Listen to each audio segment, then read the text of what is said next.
beautiful summer's night.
Well, I think we're live. That was some beautiful music. Afterwards, in the recording, this probably will get cut out, but live is indeed a beautiful thing. I think it's Gregor who made that playlist, so thank you for that. Hello and welcome. My name is Michel Pleur, and I will be your host for this afternoon. Swarm Live is the last release before we launch on mainnet. So the next time we see each other, it will be to announce the release of Swarm 1.0. But let's not get ahead of ourselves and focus on this release. Although it has all the high-level features of 1.0, there's still a lot of debugging, testing, and cleaning up going on. So in this event, we want to focus on explaining what Swarm is, why it is needed in today's world, and how you can join Swarm in writing the future of the internet. We have really cool demos and some very exciting announcements, as always. And this event will be around 2 hours approximately this time. So sit back and enjoy the program.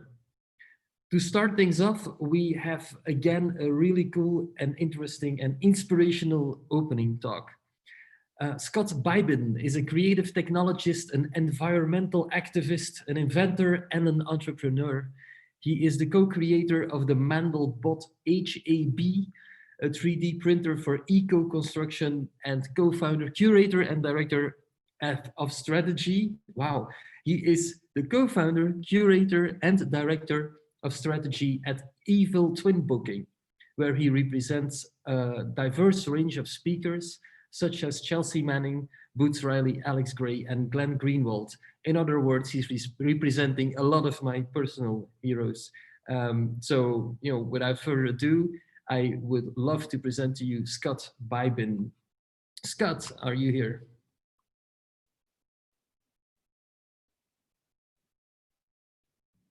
Okay, we don't have Scott, so we will get back with Scott once we have him.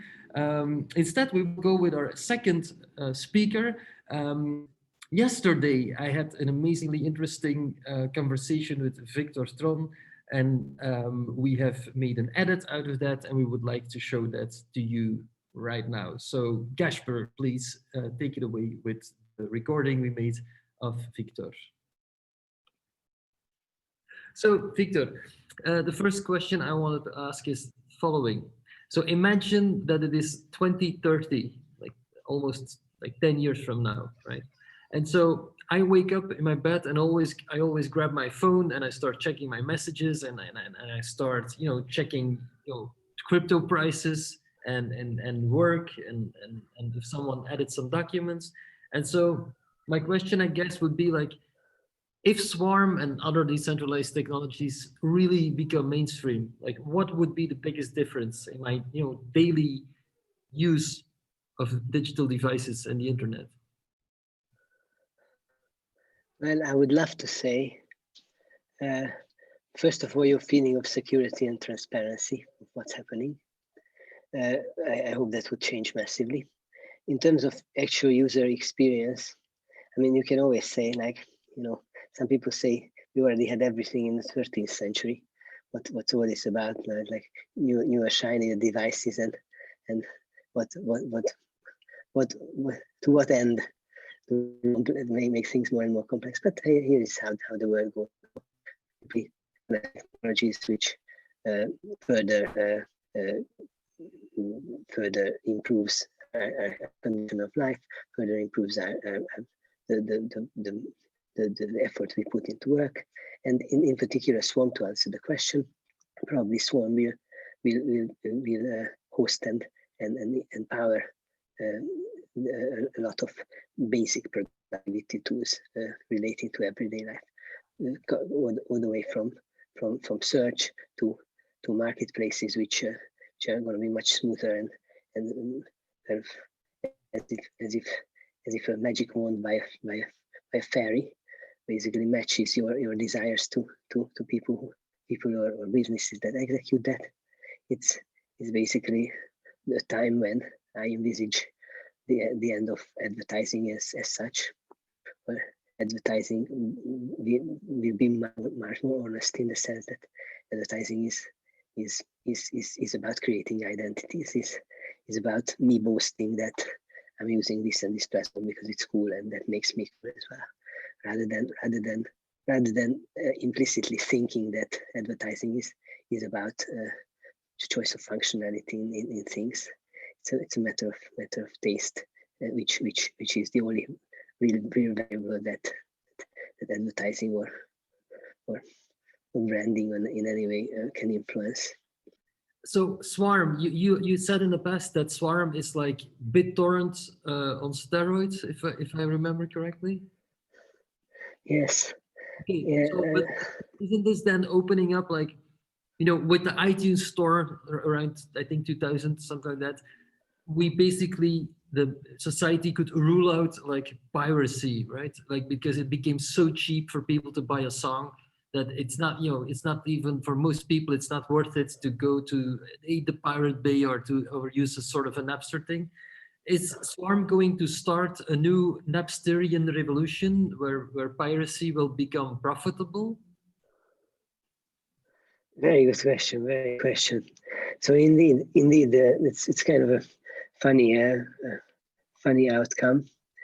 First of all, let's revolve this story like that. When I explained that story is basically BitTorrent on steroids, I kind of naively assumed that everyone in their right mind knows about BitTorrent, but exactly as you say, because of the iTunes and Netflixes, watching this content in actually prime quality became affordable by most, which means that BitTorrent is kind of less relevant in getting this content, and therefore the piracy question is kind of relegated to the niches. But yeah, indeed, the promise of the real solution is, of course, the fact still remains that these middlemen, like for example the Spotify's and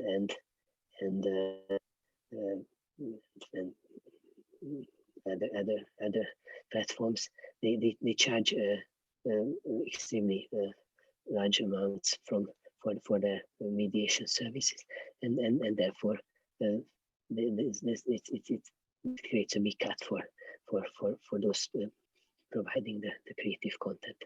And if we provide a system in which this mediation is converges to the marginal cost, then it's going to be actual saving for both the end user and the content producer. So ultimately, I believe that maybe even in the face of cheap alternatives, which definitely provides such a honestly better UI at this point, that it will for long remain the dominant solution.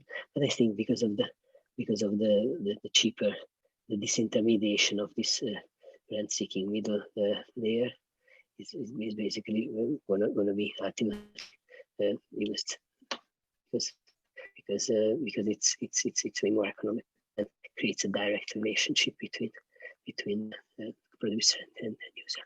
And most interestingly, say the pirate who used to be relegated in the realms of a legally gray area because of copyright infringement, most of all, there's a chance now that they can be transparently and provably made part of the supply chain economy for say media or creative content distribution.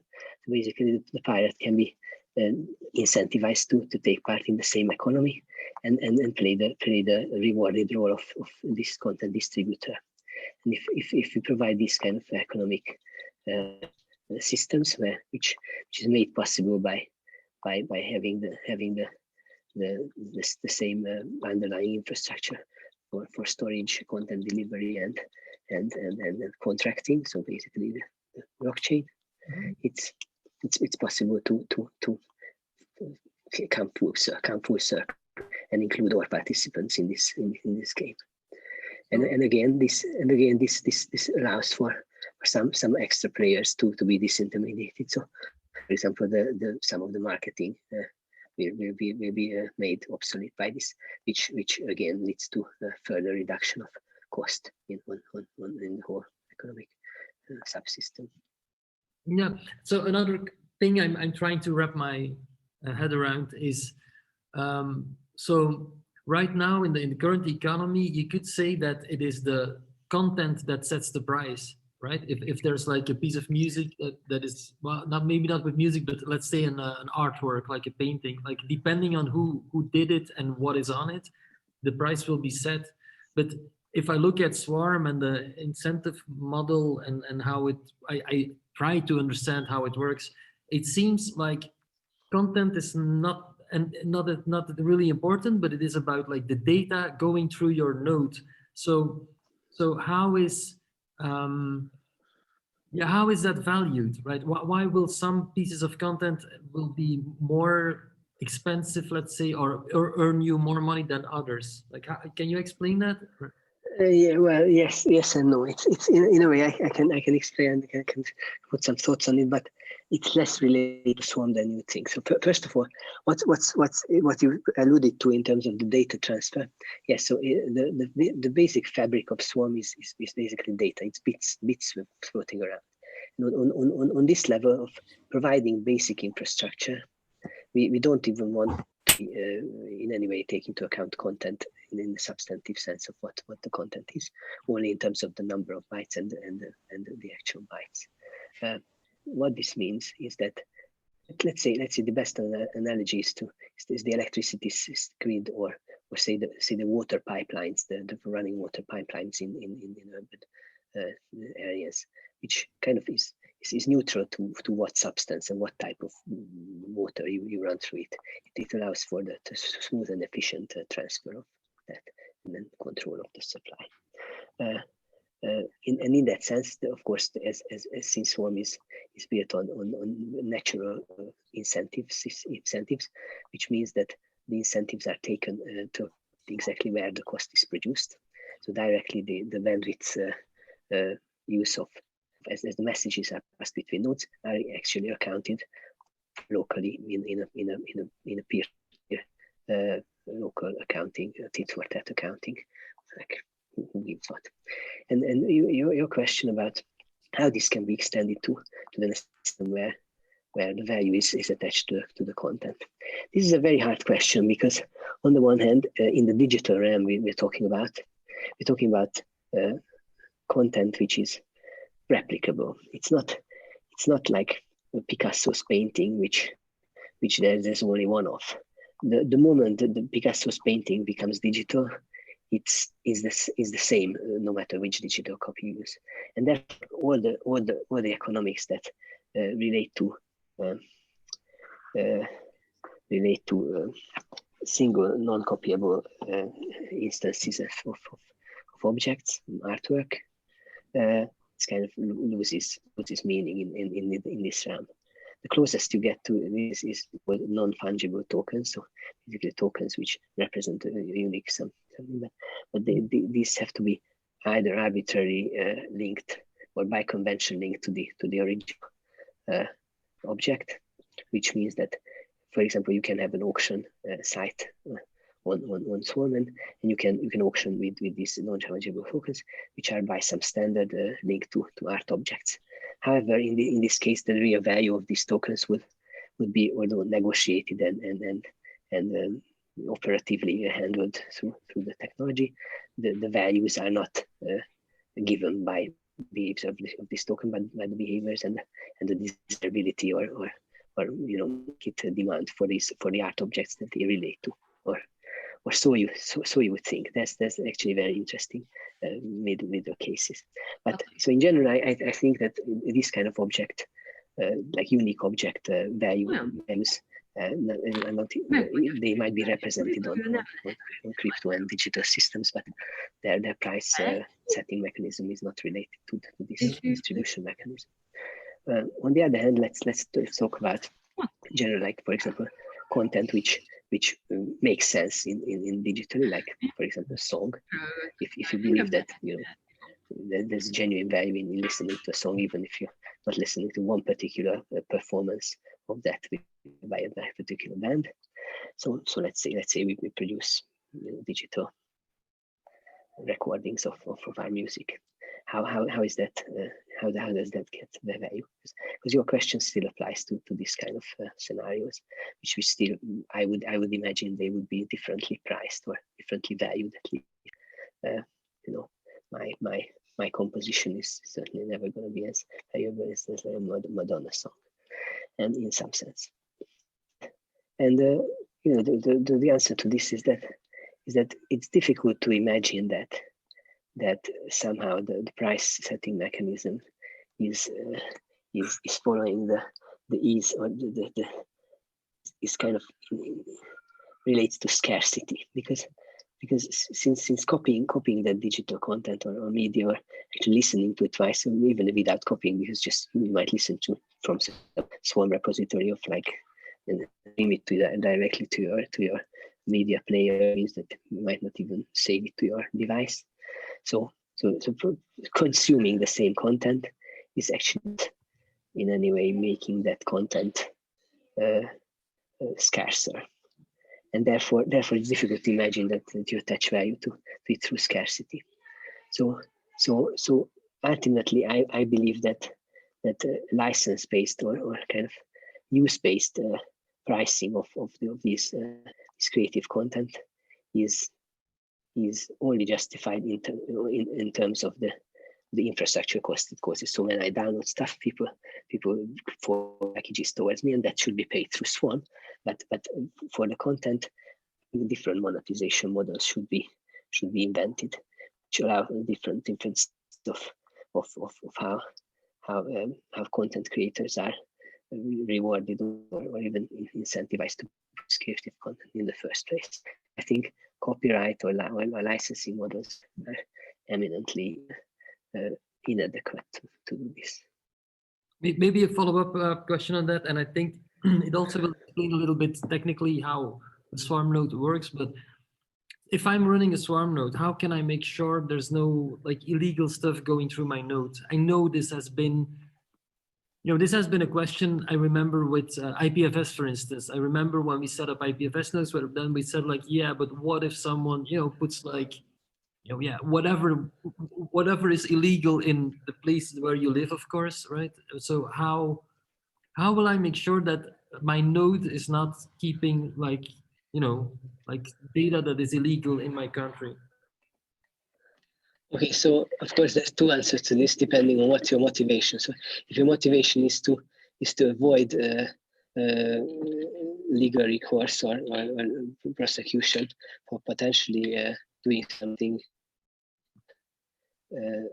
illegally in the eyes of your jurisdiction, then the answer is yes. Swarm can make sure that your the content that you store node is not only not known by you, but even cannot be known by you in some strong formalizable ways.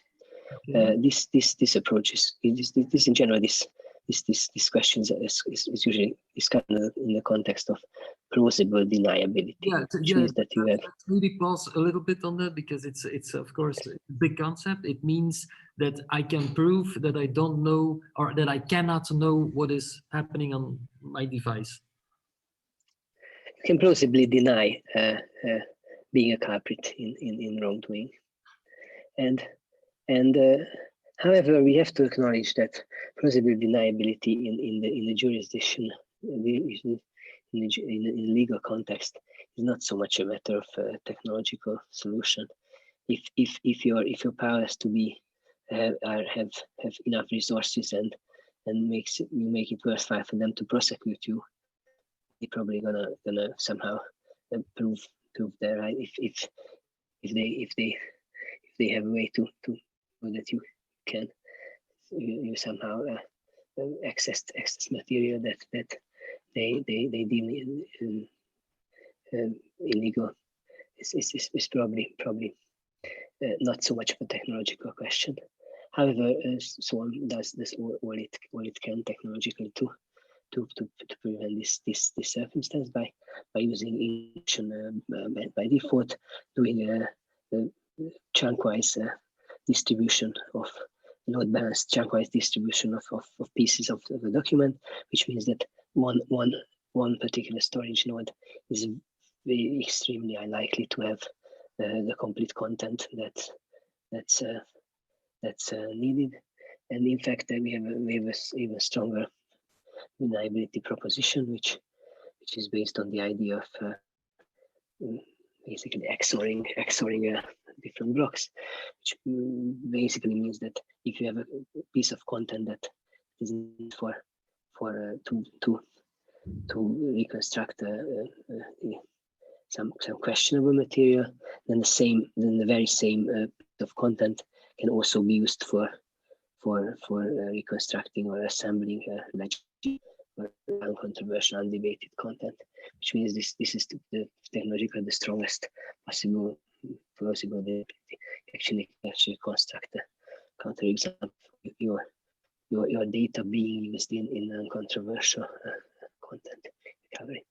Now maybe I have to mention the side of the coin, which is the ethical commission. So if you ethically or morally genuinely concerned about what data you store, because you might have the conviction that some data is bad and should not be stored, then we have much less to say to you. But what I can say is that any instance where you can genuinely say that some content is controversial is relates to actually retrieving it and indexing it and in general that's a conscious deed by whoever does it. So it's not really so much a store nor that it contributes to its dissemination.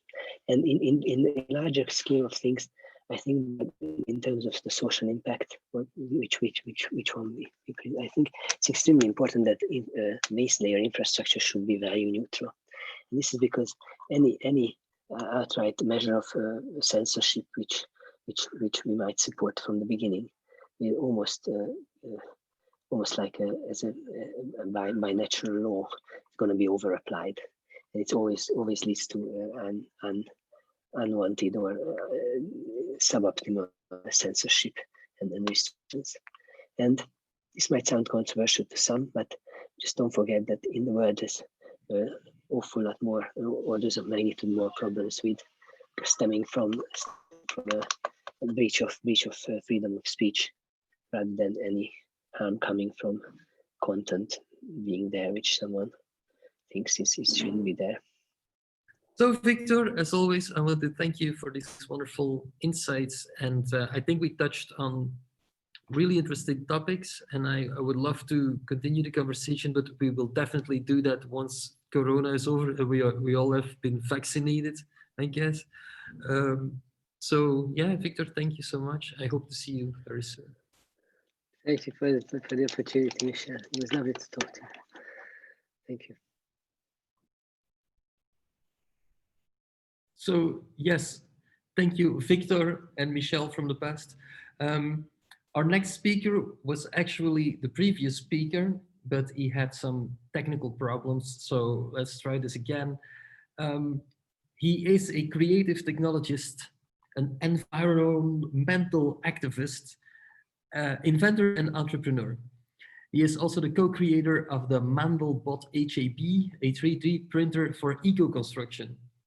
He is the co-founder, curator, and director of strategy at Evil Twin Booking, where he represents a diverse range of speakers and some of my personal heroes, such as Chelsea Manning, Boots Riley, Alex Gray, and Glenn Greenwald.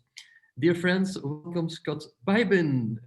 Hello, Scott. I see your technical worries are over, so I'll leave it up to you. So Scott, please go ahead and do your thing. Hi, I wanted to thank you so much for hosting me. Huge thanks to Swarm, I guess, for having me as a speaker today. Apologies for the technical difficulties that I was having a little earlier. So I wanted to take this opportunity to speak a little bit about the importance of both privacy as well as the freedom to share data in free societies and to have the type of world that where we don't have to worry about censorship that much. So nowadays, there are a lot of people who are at risk in areas of the world where there are repressive governments. And so privacy technologies are very useful for artists, activists, and other creators because it gives them a chance to communicate as well as to workshop ideas in a safe space. One of the things that I've found pretty important in doing the work with Evil Twin Booking is that a lot of the people we work with are, I guess they're kind of controversial in their own ways. They are people who basically live out a lot of their ideals, and sometimes they create I guess, some problems in the I guess in the realms that they're operating in, like people like Glenn Greenwald, who is a person who speaks his mind very freely and shares a lot of ideas that are not necessarily popular, but are ideas that are important to get out into the world. He puts a lot of effort uh, into exposing corruption. And then you have people like Chelsea Manning. Chelsea is a whistleblower from the United States, if you're not familiar, and she revealed um, a lot of things that were happening in military intervention in other parts of the world, and she wound up going to prison for many years.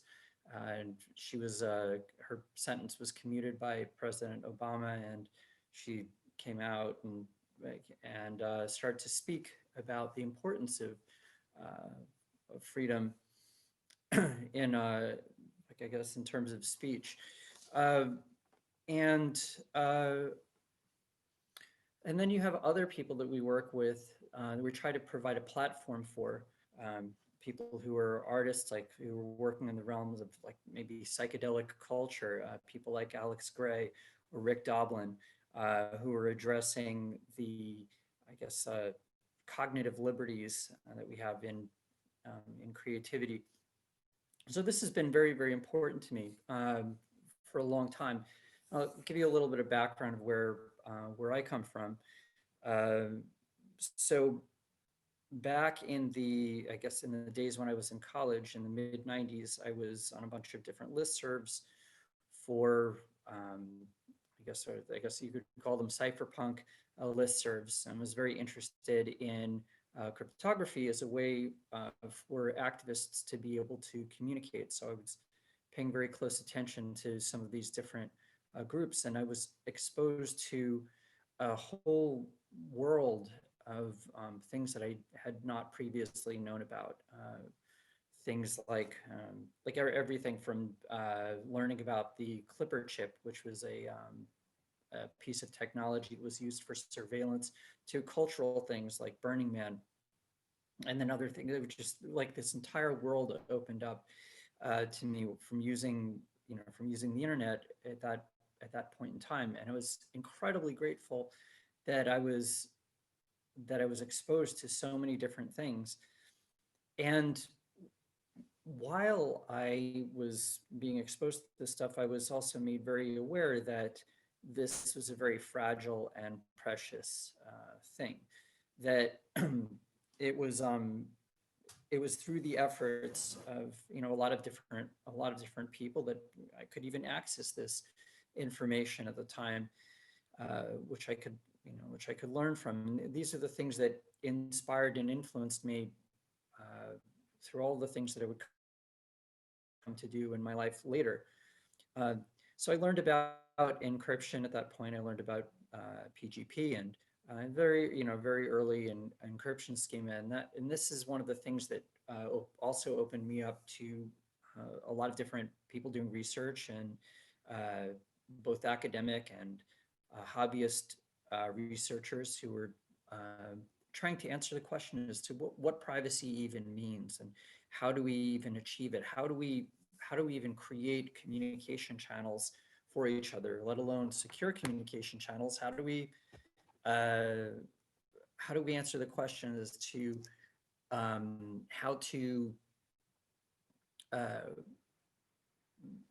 how to not have conflicting pieces of data? And so these are some of the things that I was kind of looking at that time, and I lived my life according to a lot of the stuff that I was learning, and now my whole goal is to basically provide a platform for people who are expressing themselves in these particular ways. So I just want to, I guess, encourage people who are working on these projects with privacy that it is really very important uh, to empower subcultures, empower all different types of cultures in terms of uh, like pushing creative expression, um, and also to to make sure that activists are able to get their work and their words out into the world without fear of having this their information that they're communicating censored. I want to say right now it's especially important because of the consolidation of power by corporations over the over control of the internet, and so what's the best way to say? Yeah, I wanted to just, I guess, encourage people to continue doing the work that they're doing because of how important it is in this time when there's an effort to have disinformation, that there's a very strong effort by corporations to be an intermediary in data. And I just wanted to express how important it is to decentralize the power of of that communication. And yeah, so I guess that's what I had to say today. And yeah, I wanted to thank you. Do you have any questions? Hey there, Scott. Thank you so much for that talk. I don't think I have any questions. You have a fan, or like, probably more than one fans who are watching. Someone yells in our chat like, "Oh my God, Scott, I love you!" So Oh, that's not really a question, but a fun thing, I think. Maybe you can hang, or you can still hang with us, because at the end of the yeah. event we have like an Ask Me Anything section, and it would be lovely if you could be there. Um, so yeah, thank you, Scott. I hope I see you in a few later. Yes, thank you so much, and thank you so much for having me today. Yeah, I'm very flattered that you decided to host me, and yeah, yeah, thank you. Yeah, Thanks, Scott. I'll see you later. close the show. Thank you so much. Okay, I'll see you later. Um, Okay. all right. So if Scott disables his camera, we can move on to the next speaker. We're gonna dive in the how do you say this? Like the major part of this event. Oh, and before I can even announce him, Danny is already sharing his screen.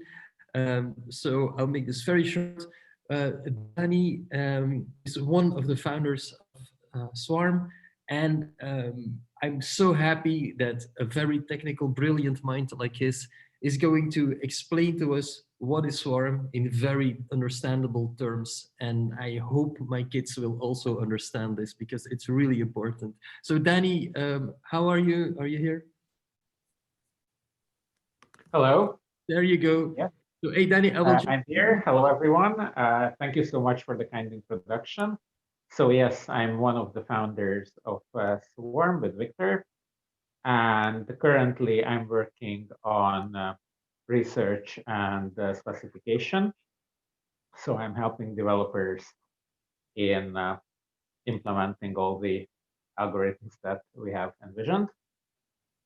So today I'm going to talk about the most basic first question: what is Swarm? What Swarm is? So when we're talking about Swarm, we're usually talking about many things. And in this talk, I'm going to go through all of them one by one. So most importantly, I would say it's a decentralized platform for permissionless publishing. Uh, Permissionless publishing basically means that if you have something to say, something to show, then you don't have to ask anyone's permission to actually share it with the public. On a technical level, the deepest technical level, it's a peer-to-peer network for content address storage and for retrieval of data chunks. So basically, it's a peer-to-peer network whose job is to store and retrieve data based on its address, which depends on the content itself and is stable, not changing. Then, on a higher technical level, it's a set of protocols for allocating the resources which are needed for this platform, namely bandwidth and storage. So it's a set of protocols for the efficient and fair allocation of these resources. And last but not least, it's a whole ecosystem of distributed applications which constitute what we call Web3. I will get into more detail in a moment. So permissionless publishing was from day one basically part of the vision of the World Wide Web. So here I have 3 quotes from 3 very different time points by the inventor of the World Wide Web, Tim Berners-Lee, who published the World Wide Web software while still working at CERN in Geneva, Switzerland. So the first quote is from 1992, which is less than a year after he published the original www software, where he kind of expects that the fundamental change will be a dramatic lowering of the cost of publishing. So basically, permissionless publishing was already a very important idea. Then in 1998, so we're talking about the year of foundation of Google, when the World Wide Web was already taking shape and was going mainstream. So he wrote a whole essay with this title that cool your eyes, don't change. So he kind of recognized that there's some problem going on because information which was linked by one document and should have been accessible but maintained by someone else becomes unreachable because even though it's still online, its reference, its URI is changing. So he already noticed that something is going wrong. And in 2006, which is the height of the Web 2.0 hype, he is outright complaining that when I invented the web, I didn't have to ask anyone's permission. So somewhere along the way, this vision of permissionless publishing and stable references got derailed. And we believe at Swarm, and I certainly believe it personally, that one of the reasons, the fundamental reasons why this vision could not be maintained using the HTTP protocols and its successors is economic.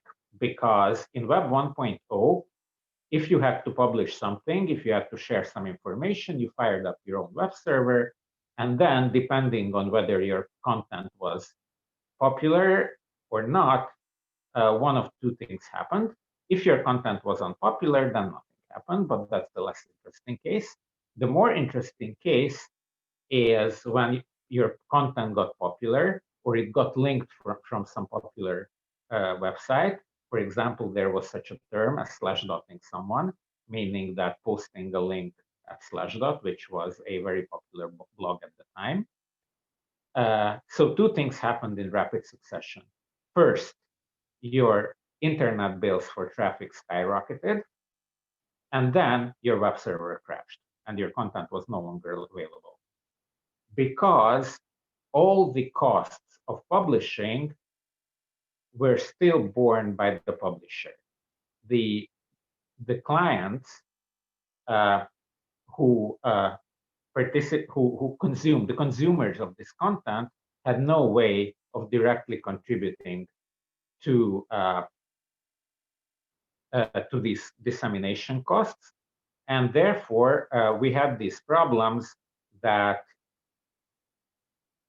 publishing was not really permissionless if what you had to say was actually popular.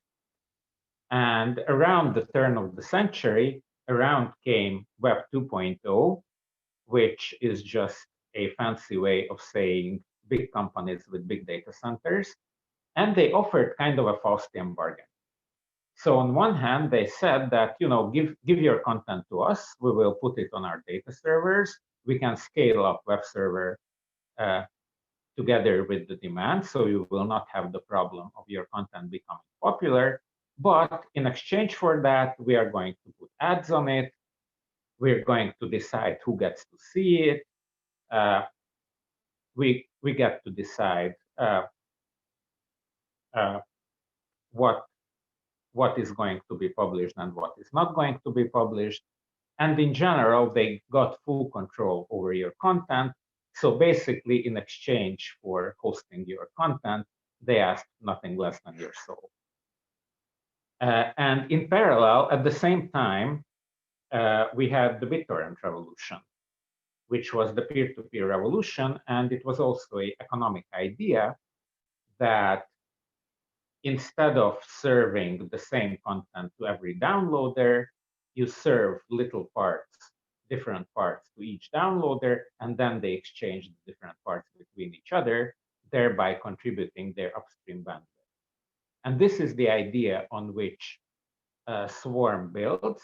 And what the idea of Web3 is taking this basic mechanics and economics of BitTorrent and making a web-like experience on top of it, where you have hypertext, you have responsive web apps, but everything is distributed and decentralized. And therefore, you no longer have to sign up for this Faustian bargain of Web 2.0. So what is the economics then? Well, on the on the face of it, the downloader, of course, pays for requested data to their peers, although this payment can be, and very often is, just in reciprocal service, that you serve what they ask and they serve what you ask. And the uploader pays for storage over time by the means which we call postage stamps, because they're very similar to the idea of postage stamps. So basically, you prepay on the blockchain for the storage of certain amount of data, and then you affix little pieces of data to what you upload. And as long as these stamps are valid, your data is being stored by the storer nodes. And there are two ways for Swarm nodes to earn buzz. One is by caching popular content, which is the first mechanism I mentioned, because if you're caching content, you're downloading it once, but then it's being downloaded from you multiple times, meaning that you earn more than you spend, and therefore you're accumulating a profit. And the second one is by storing stamped content, because there's going to be a mechanism by which the buzz that was paid for the postage stamps is going to be distributed among those who are actually storing and making available postage stamp content. So basically, users can earn all the buzz they need for consuming content on Swarm by just staying online and running a Swarm node. You don't have to purchase buzz or anything like that, unless you're a heavy user that consumes much more resources than they provide. Of course, that's also a possibility. So that's the basic economics. And we're now getting to the protocol stack part. So the base layer, the chunk storage, is the network, what I just talked about. So on the network layer, Swarm only knows about these chunks. All the layers above it are abstractions which are provided to the application and the user by the Swarm node itself. So the second layer above fixed size data blocks is arbitrary length files without any metadata. So they are just big binary blobs. And their address depends exclusively on their content. It's, for those who know, it's a hash. It's a one-way hash of the file's content. And these files, any part of these files can be accessed randomly using range queries like you would in a web server, but there's no metadata. And on top of this abstraction, we have a virtual content address web server where you have URIs, path names, file names, you have data HTTP MIME types, so whether it's a JPEG image or an HTML file or a MP3 music or an MP4 video. And on top of this layer, on top of the virtual content address web server, we have the Swarm hosted dApps, which are written with very much the same toolbox, tool set as web applications. So if you want to develop dApps for Swarm, you don't have to relearn a whole new stack of technologies. You can use your client-side web development technologies and apply them directly to Swarm. And these dApps have direct access to the layers below them. It's also worth mentioning that between any of these two layers, so at any of those little arrows between the layers, there can be encryption added, which has, depending on where you add it, different security implications. But basically, that's where we add encryption wherever it's needed. So let's go to dApps, the applications that run on top of Swarm.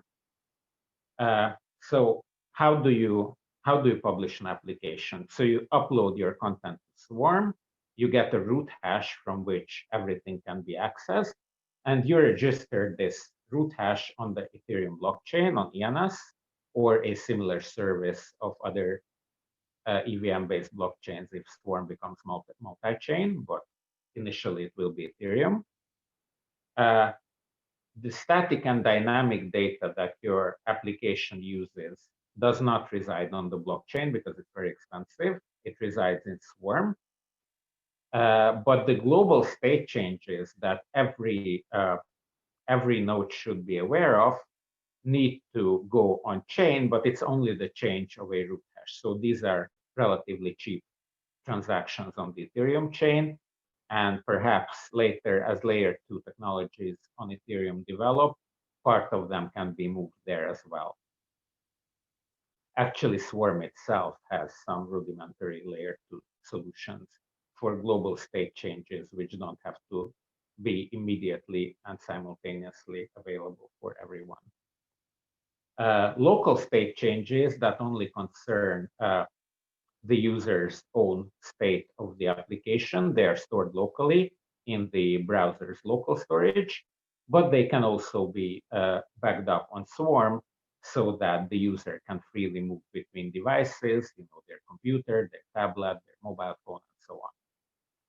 And most importantly, all the business logic gets executed locally, either in the browser or in the local Swarm node. But they get globally verified by the means of Ethereum, which gives us the global consensus. So here are a few, actually 2 examples. So the first example is of a very small distributed application, which is a photo album. So if you want to share your photos with the world, something like people currently do on Instagram, then you use this photo album where both the root hash of the application itself and the photo collections are published on Swarm and their root hash recorded in the blockchain. The long-term incentives make sure that it's not garbage collected, so it stays online and available. And the short-term incentives drive the publishing costs down, meaning that if you suddenly become a celebrity and everybody wants to see your photos, then they're going to share the burden of looking at them, and it won't incur any extra cost on your part. And similarly, it provides high performance irrespective of the popularity of the content. So this application is very simple. It doesn't need to allow concurrent editing because it's only content from one source. All the editing is done on the editor's computers. And we don't need to add commenting or rating or liking functionality to this particular app, because Swarm apps, the Swarm app ecosystem, works like little components interconnected by a common infrastructure.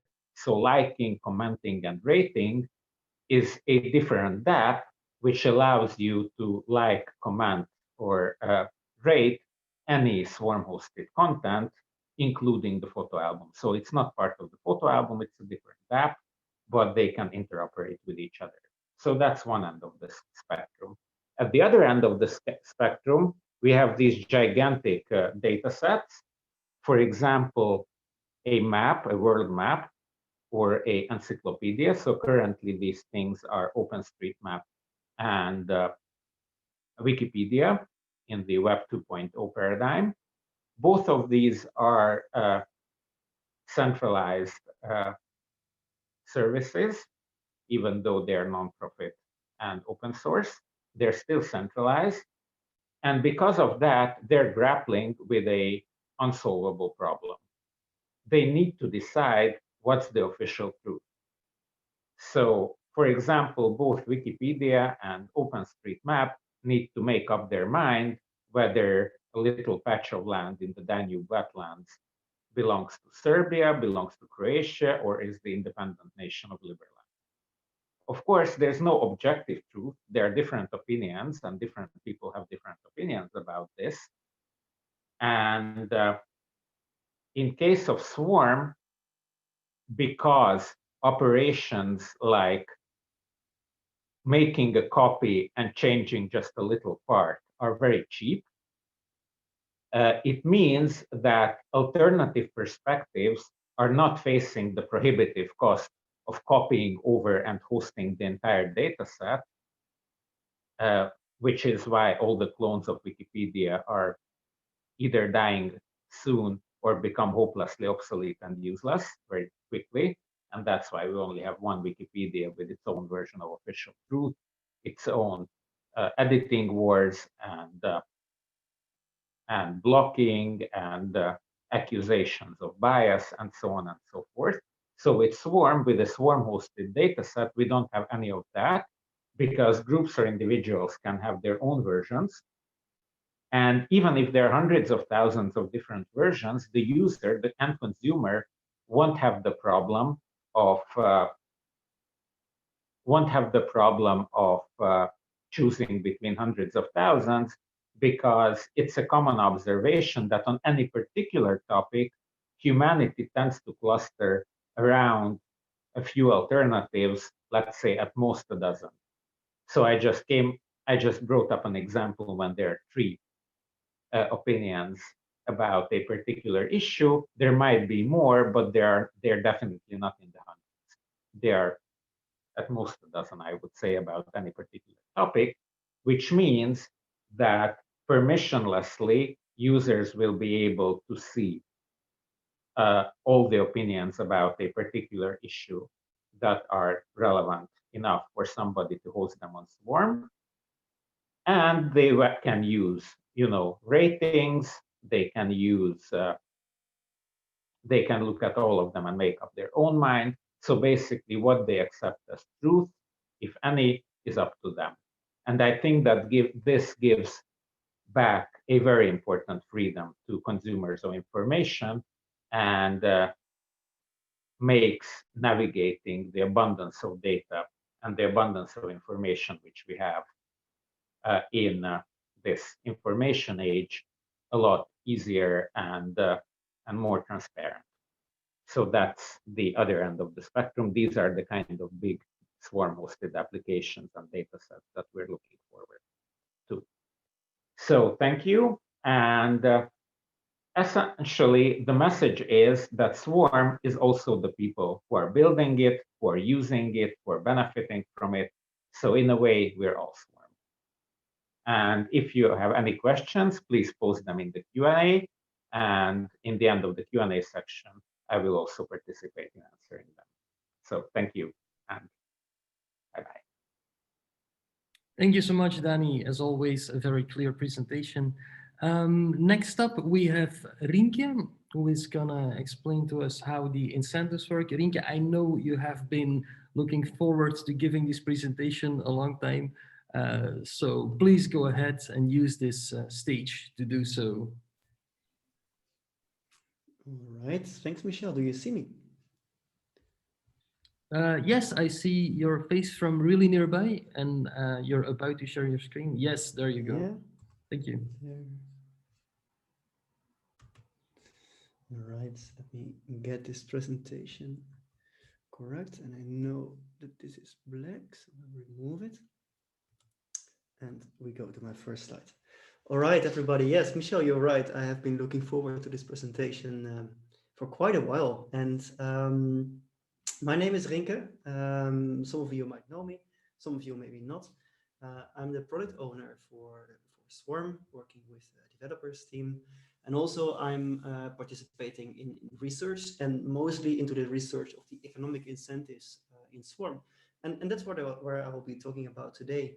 So I'll be speaking about how we are incentivized to build a Swarm together. But first, why am I here? Why did I get up this morning and decide to do this presentation for you?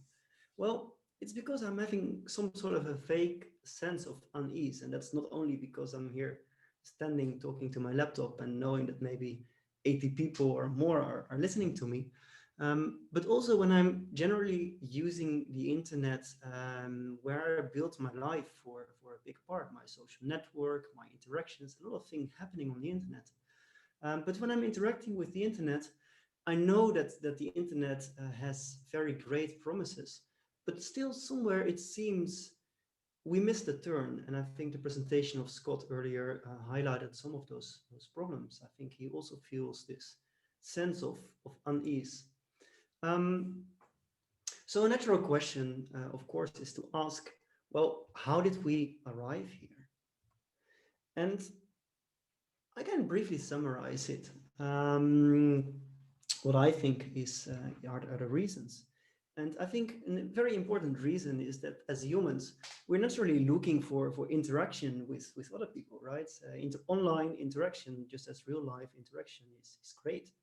And you know, the more interaction, the better. So I'm naturally looking for places where other people are as well. So if there's a platform online that facilitates this interaction, it's only natural for this platform to grow bigger. So the bigger platforms grow bigger. But this interaction on those biggest platforms is nowadays mostly facilitated on centrally controlled servers. And I made this one bold because I think it's very important. So the place where we interact with each other, where we give so much of our lives, is controlled and maintained by a single server or maybe a handful of them, but they are centrally controlled. And most of the times it's also controlled by a corporation that is for profit, right? And hence they have a lot of power. They have a lot of power to do good things with that information, but because of their, you know, their own motives, we're seeing that they're using this power for their own benefit. And what happens with a lot of power, it corrupts. I think it's really true. If you give anybody a lot of power, this person is going to change and it's basically becoming corrupted. That holds for people, let alone for kind of faceless corporations. So what do we do about this? Well, basically, if we analyze that the source of the problem is that this interaction is happening on places which are centrally controlled, well, we all need to collaborate and jointly take the responsibility in hosting the world's data, such that the data is for everybody, but also from everybody, right? And here the word collaborate is very important, because in order to make it not centralized anymore, we need to make it decentralized. But this decentralization involves a lot of working together and collaboration. And that's not very easy to facilitate. But Victor Tron, who was just before me the founder of Swarm, before he also said that the blockchain basically provides the last missing piece to the decentralized content sharing technologies. And this last missing piece is that with the blockchain, now we can, together with the flow of information, we can create at the same time a flow of value transfer. So that when information is flowing over this network, we can also attach a value to that. And we can use that value to align the incentives of the people who are collaborating together in the network. So what you're seeing here is a picture. I mean, it doesn't really mean anything, but I attached the symbolical meaning of a flywheel. And a flywheel is something that, it takes some effort to get rolling into moving. But when this flywheel is moving, it's usually very difficult to stop. And I call this one the flywheel of incentives. And incentives is really this fuel under the Swarm network, which I believe is going to make the network grow and to flourish. But the flywheel of incentives, you might question, will it start moving? And also, will it continue moving once Swarm operates on a large scale?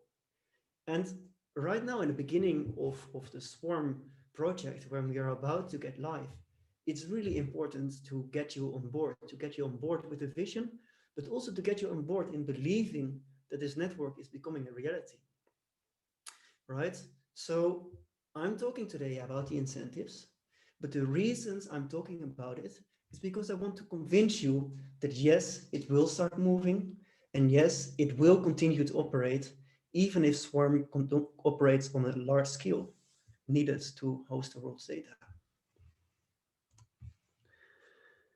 All right, so I'll be highlighting three important points of the incentives. First point is the bandwidth incentives. Secondly, the discovery incentives. And as the last part, the storage incentives.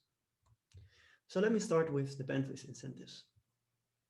So the bandwidth incentives, they essentially build a trust relationship to exchange bandwidth for bandwidth. And bandwidth essentially is, the amount of data that flows through my computer. So when I'm attaching my computer to Swarm, data is flowing via my computer. And this data is the amount of data flowing through my computer is what we call the bandwidth.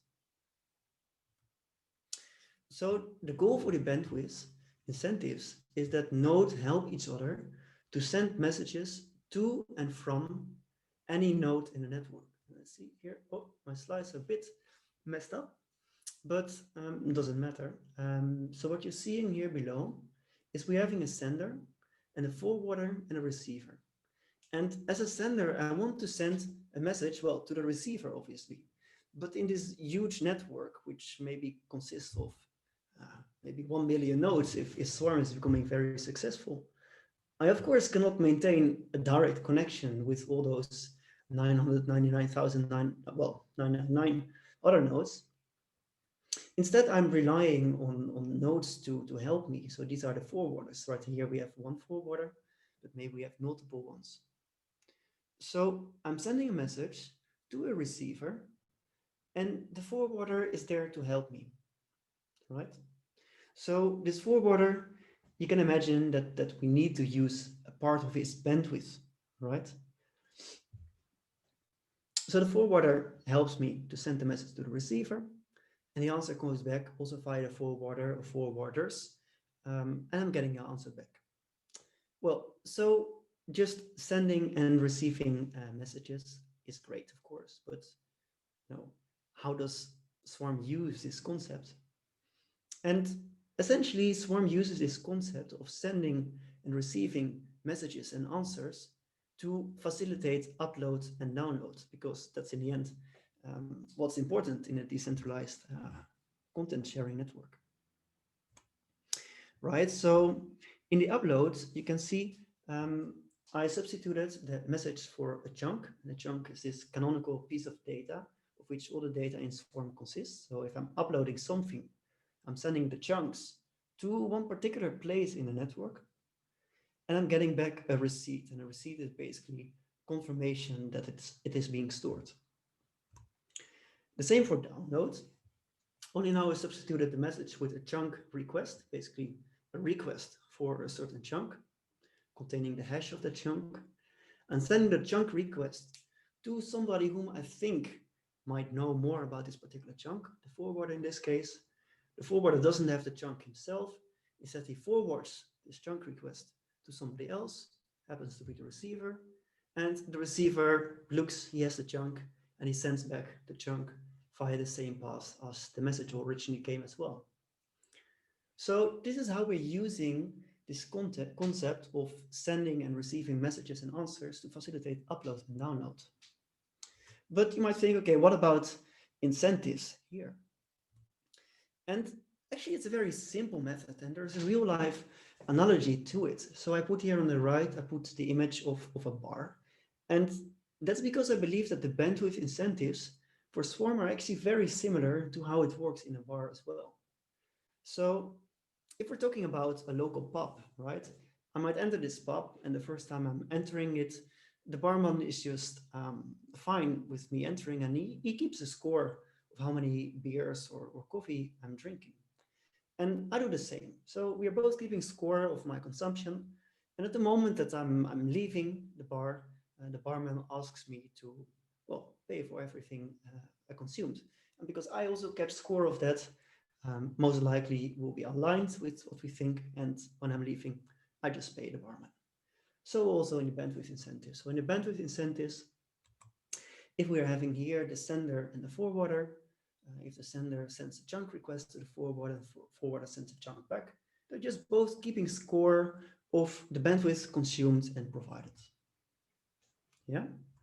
So the next thing that happens in Swarm, and which also happens in a bar, is that the trust limit, we have a trust limit after which we are expecting a settlement, but this trust limit increases with each transaction. So what I mean with that is that if I'm in a bar and I'm visiting this bar every day, maybe the first day the barman wants me to pay right away, the second day as well. But after a week, the barman might tell me, okay, Rinka, please, you don't not directly have to pay right away, but you can just pay the next day, or you just pay the next week. It doesn't matter because I know that you're coming back anyways. So we have this trust limit that increases with each transaction. And so it also happens in Swarm. And then, of course, like we can keep on keeping scores of the bandwidth consumed and received. But ultimately, if somebody is just using up a lot of bandwidth, we want this person to settle as well. And so we do the settlement when the bill becomes too high. And I have a small image of this as well. So here we're having Bob and Alice. And you see on both sides, they're keeping this, what we call the chunk-o-meter. And this is basically how they are keeping track of how much bandwidth they consumed and provided. So first of all, Bob sends a request, and this may be a request for a chunk, or this may be an upload to Alice, and Alice answers that. So because Bob requested something, his balance goes to -10, and the balance from Alice goes to +10. But now, because they're both peers in the Swarm network, and it may be that they're both using it, or they're both being utilized as a forwarder by another node.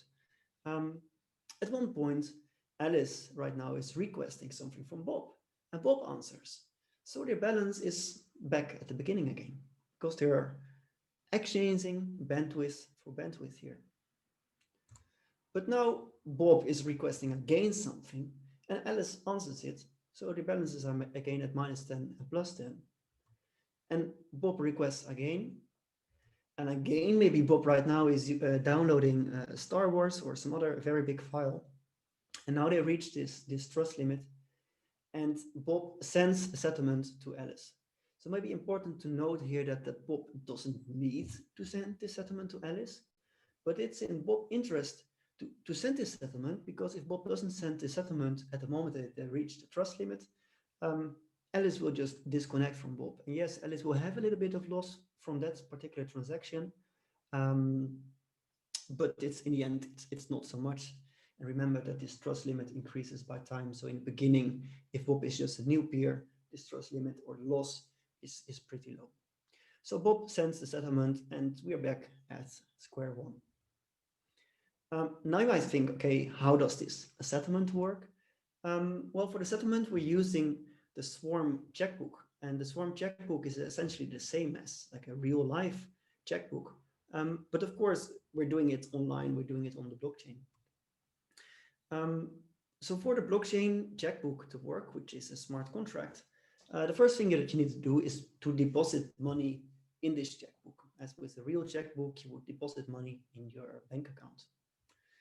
And then what you can do with this checkbook with money deposited in it, well, you can write checks against this balance.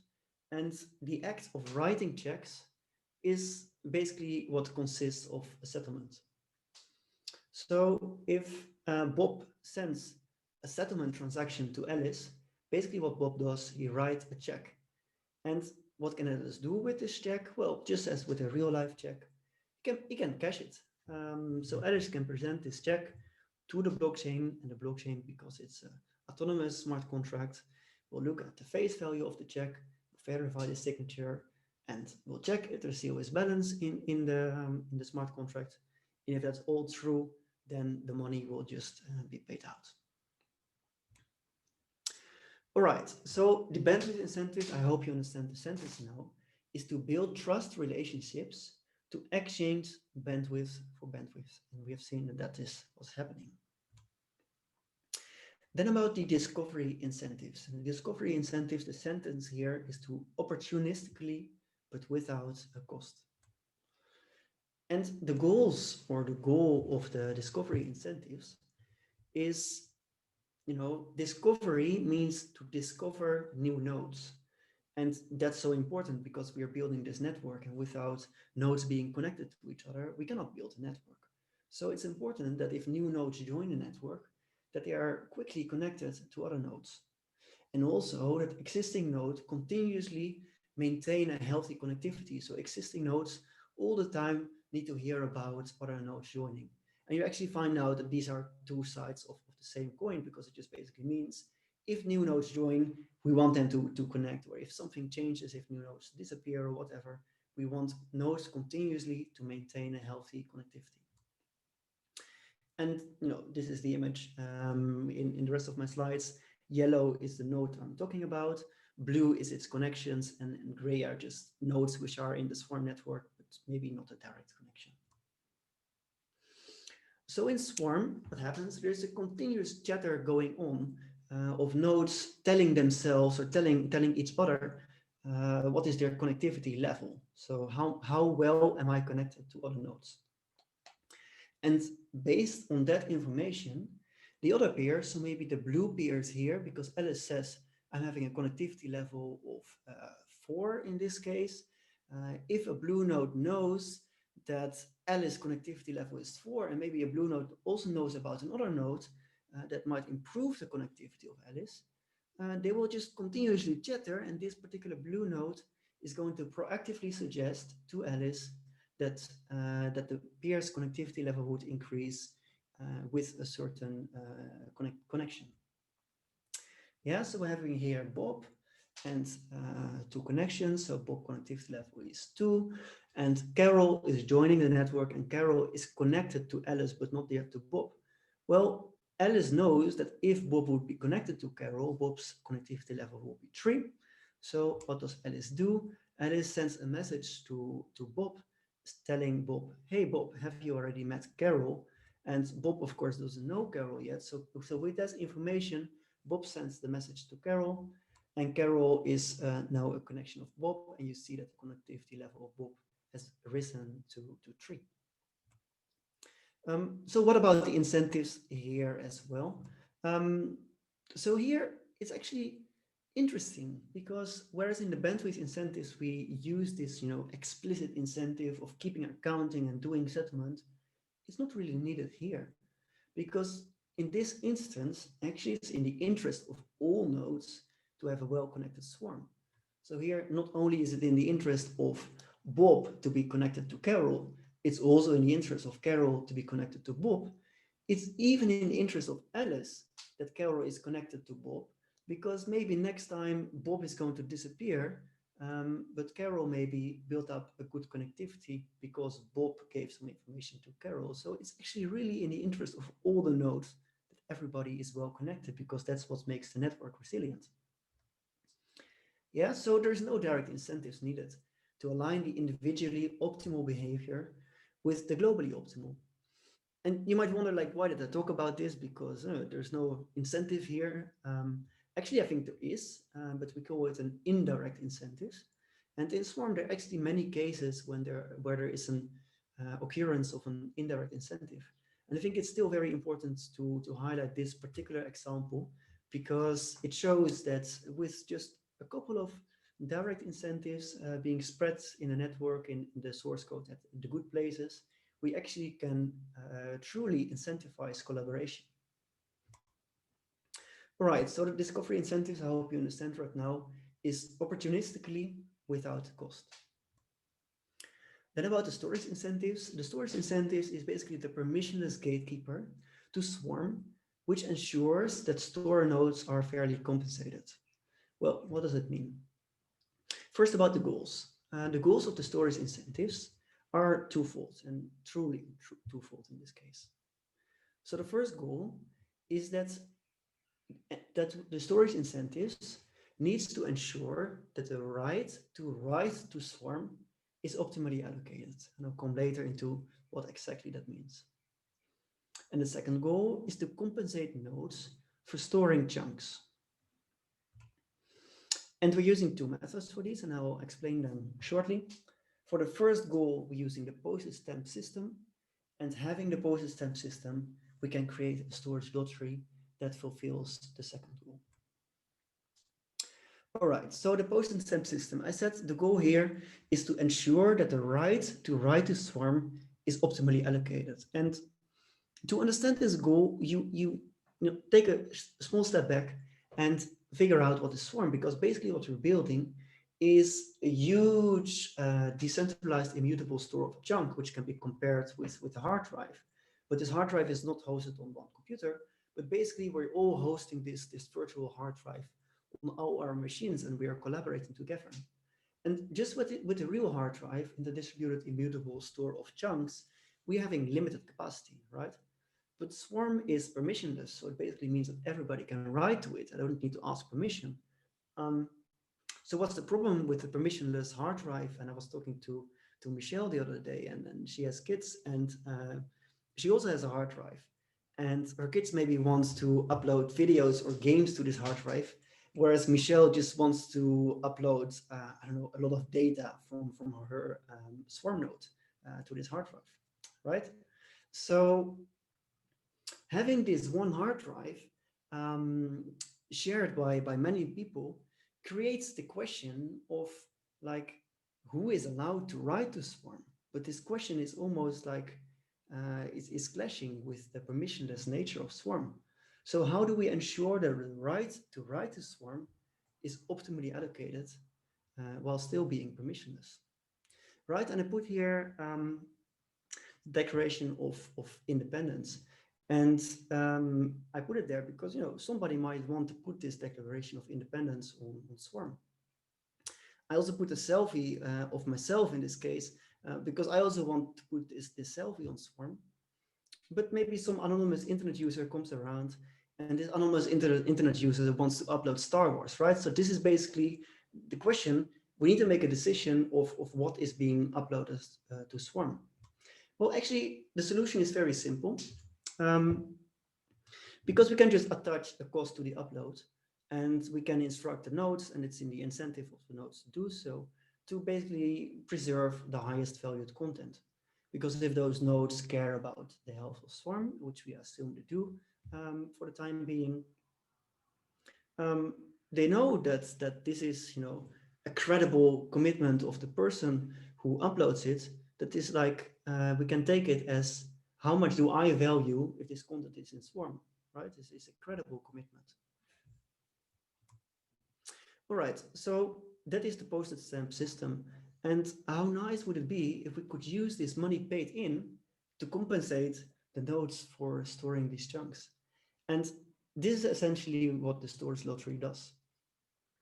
So just as in a real lottery, well, what does it do? Like if I buy a ticket from the lottery vendor, I have a chance of winning a jackpot. And just with it, a real lottery, in Swarm, you can also buy a lottery ticket. So we might ask, you want to buy a lottery ticket to Swarm? That's storing one chunk, please. So the price of one lottery ticket is to store one chunk. Yeah, and it's actually very nice because if the price of lottery ticket is to store one chunk, then with storing a chunk, I am being compensated by having a higher chance of winning this lottery. And why a lottery, you might ask, why not just pay them out?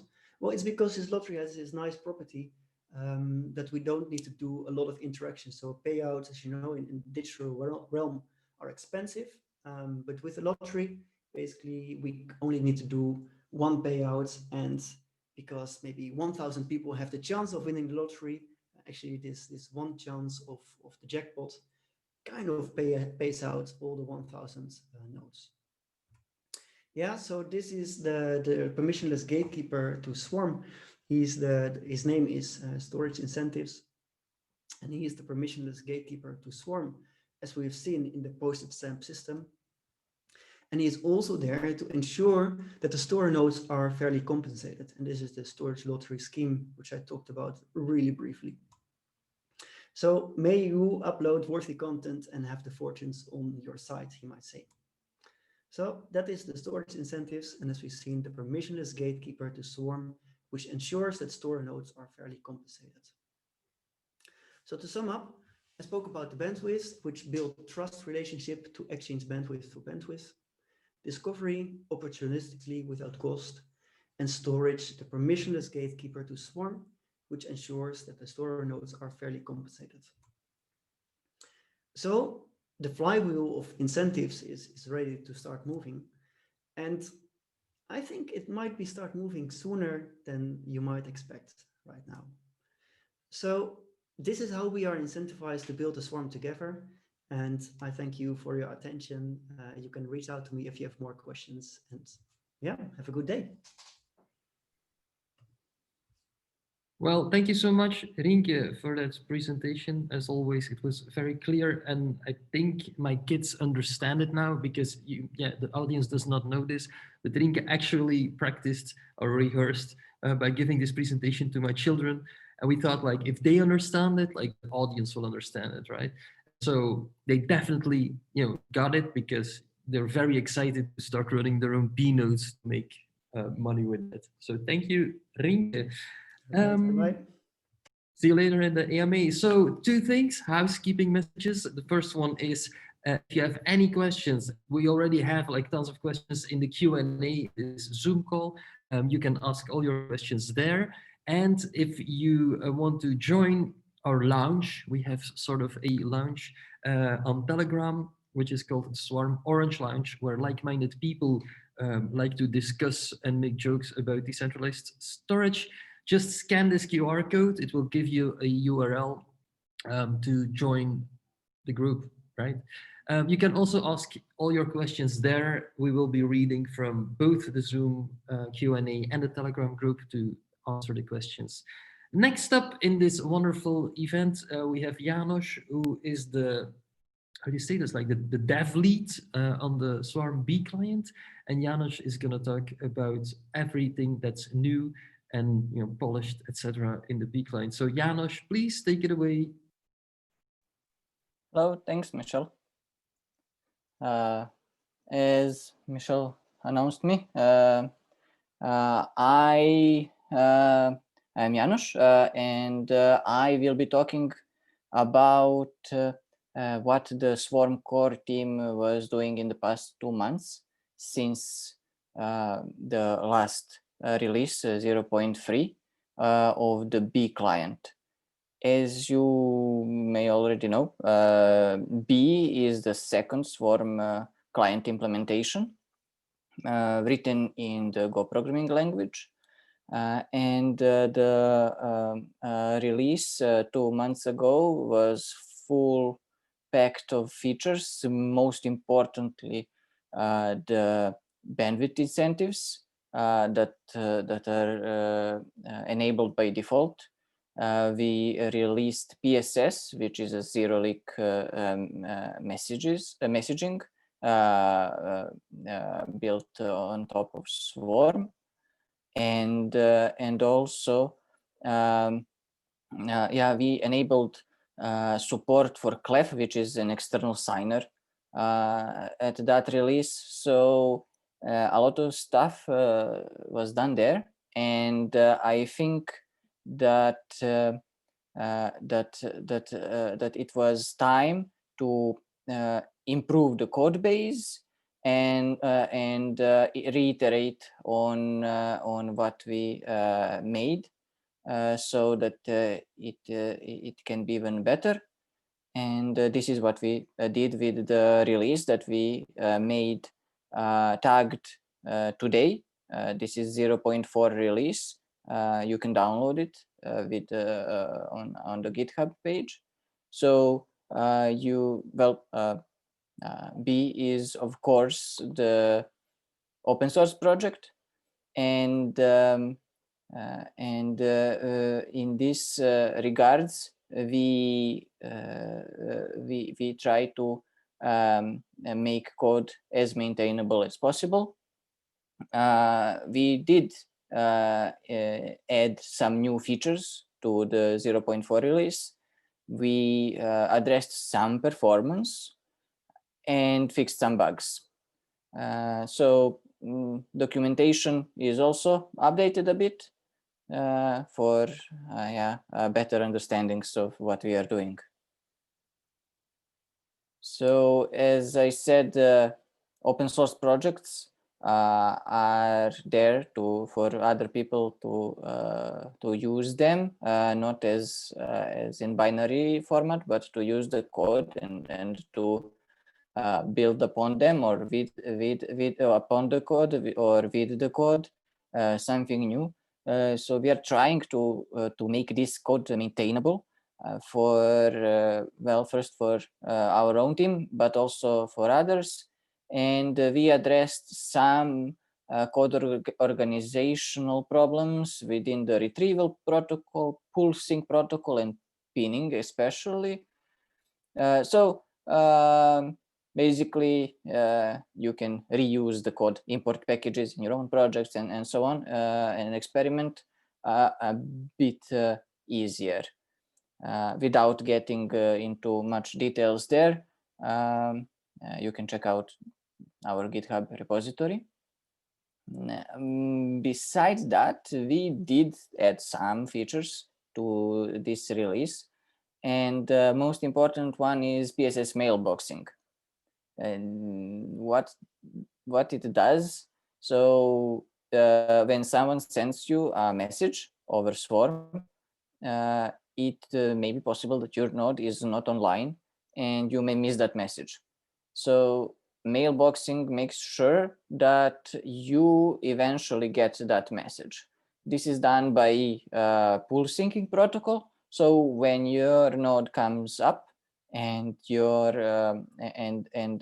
syncs chunks that are that you should be responsible for storing, some of those chunks may be actually a message for you, and you will get the message. This is a pretty neat feature, I think. We addressed some pinning API features also. Up until now, you could have uploaded files and collections that are pinned, but you could not pin them afterwards. Now it is possible. So our API exposes endpoints that would allow you to pin and unpin files and collections whenever you want. A small but good user-facing feature is that we are now exposing NAT underlay address. So when your node is running behind a NAT, so your router provides some network address translating, you will see this exact underlay address in your API and logs, so that you can share them with share it with other nodes without manually constructing it. And last but not least important, it is very important that our packaging got improved a lot, and we now support Debian RPM and Homebrew on macOS packages with full service support. So up until now, we distributed packages just as binary, either package in Debian and RPM, but now they are services configurable, and also working with Clef that we provide, so that you can install them side by side and have both B and Clef running pretty quick on your machine. Windows support will come, but we need some more time to polish it. Beside all of this, performance is something that we try to address always, and we have some important improvement in hashing. So it uses a hashing pool for better memory allocation, and you should see less CPU utilization on when hashing.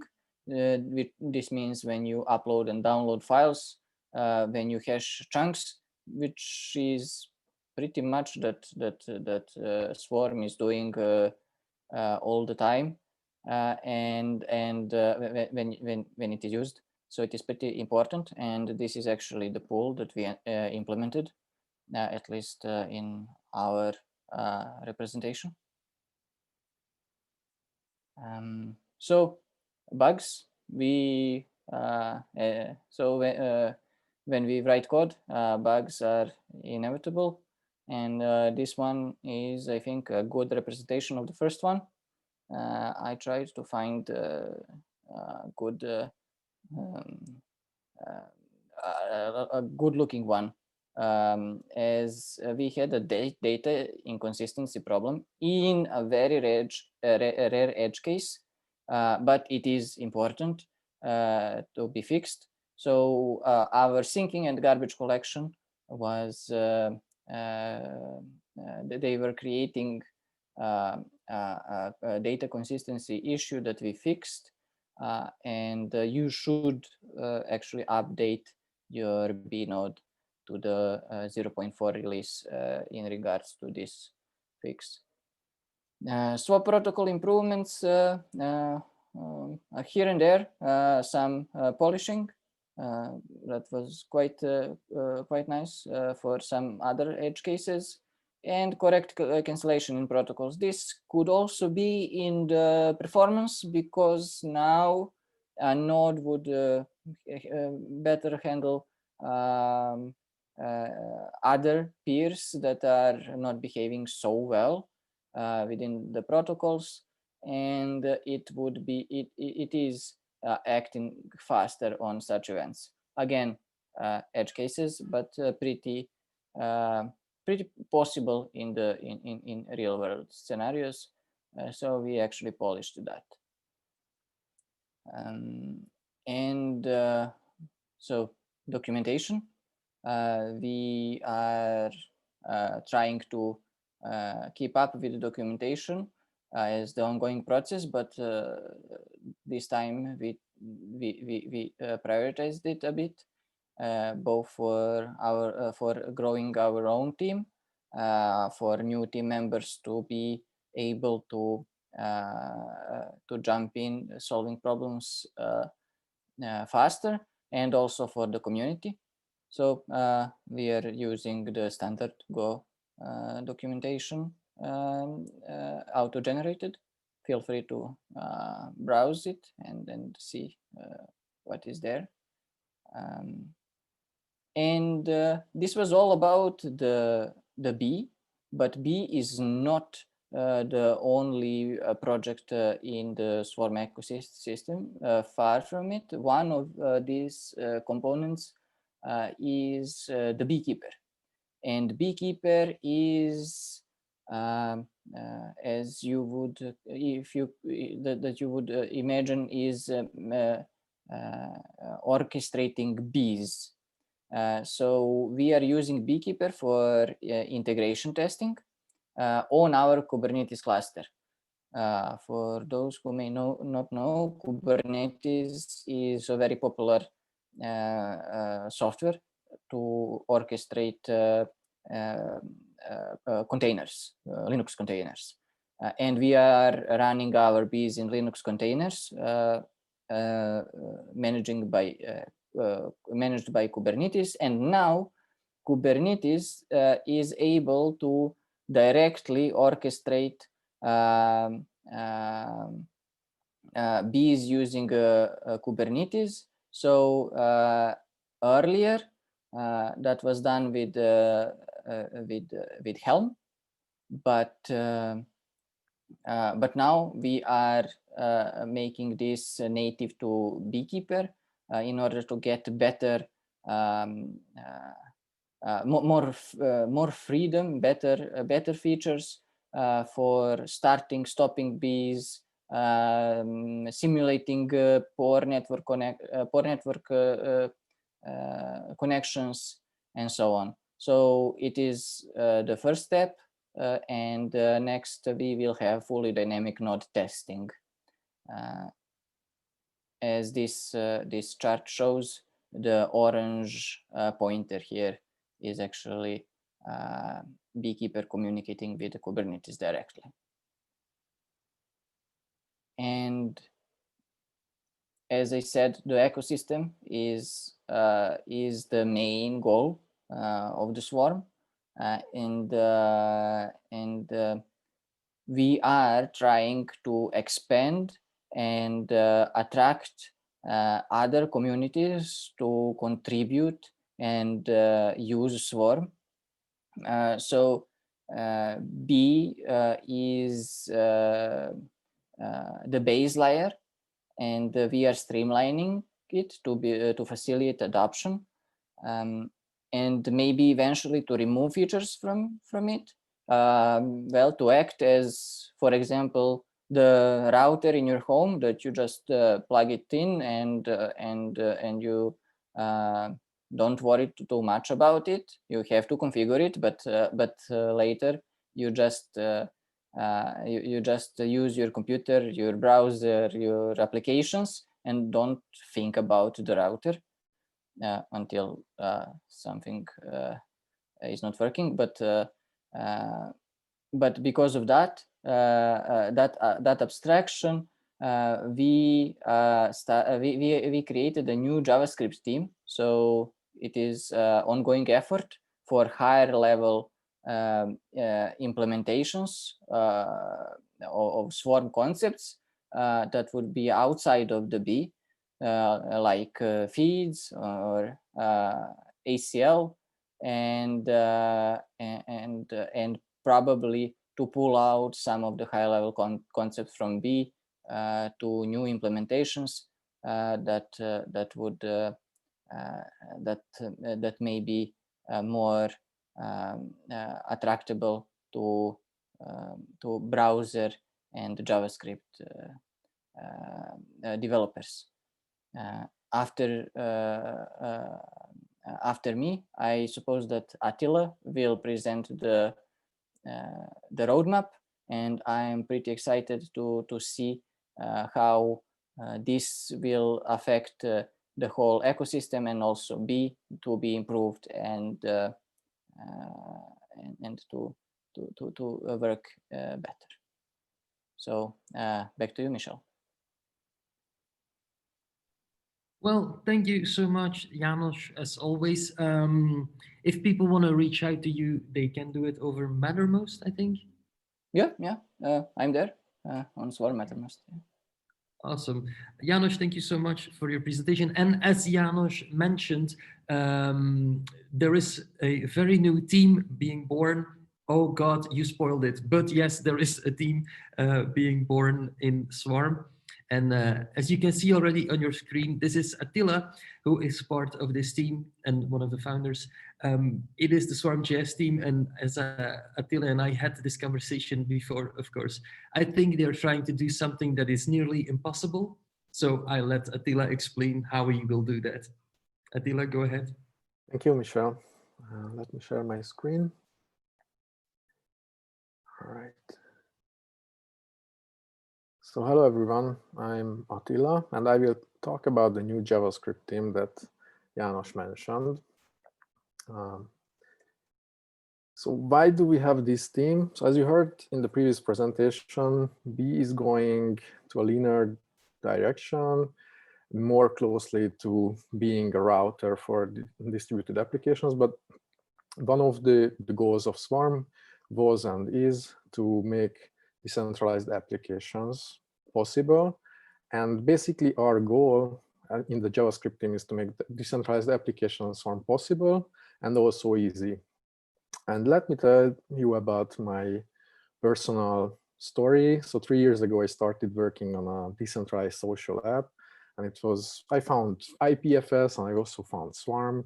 And there were a lot of difficulties to using them. I have to debug a lot of crypto code, invent new techniques to achieve relatively easy things, do a lot of research and integrate like different libraries with very highly varying quality instead of working the application itself.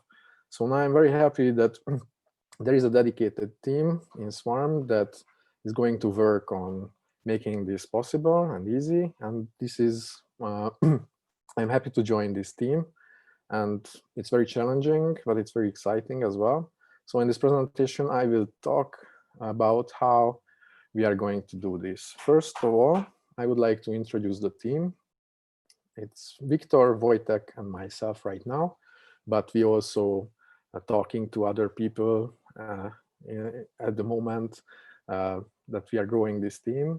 And this is a fresh new team with the right skill set. We are seasoned JavaScript developers, and we will work mostly in JavaScript and not on the core Go client.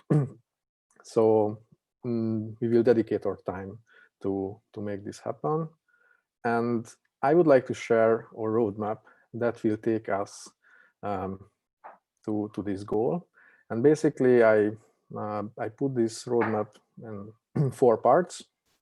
And at the end, I set the goal to have Swarm browser access so that you can build your applications and then people will be able to access it from the browser.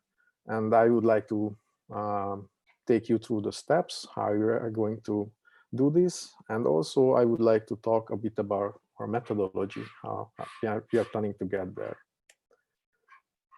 So the first milestone, we are going to create a JavaScript library to access the current B API in a convenient and well-documented way, instead of using command line tools, what you are doing now.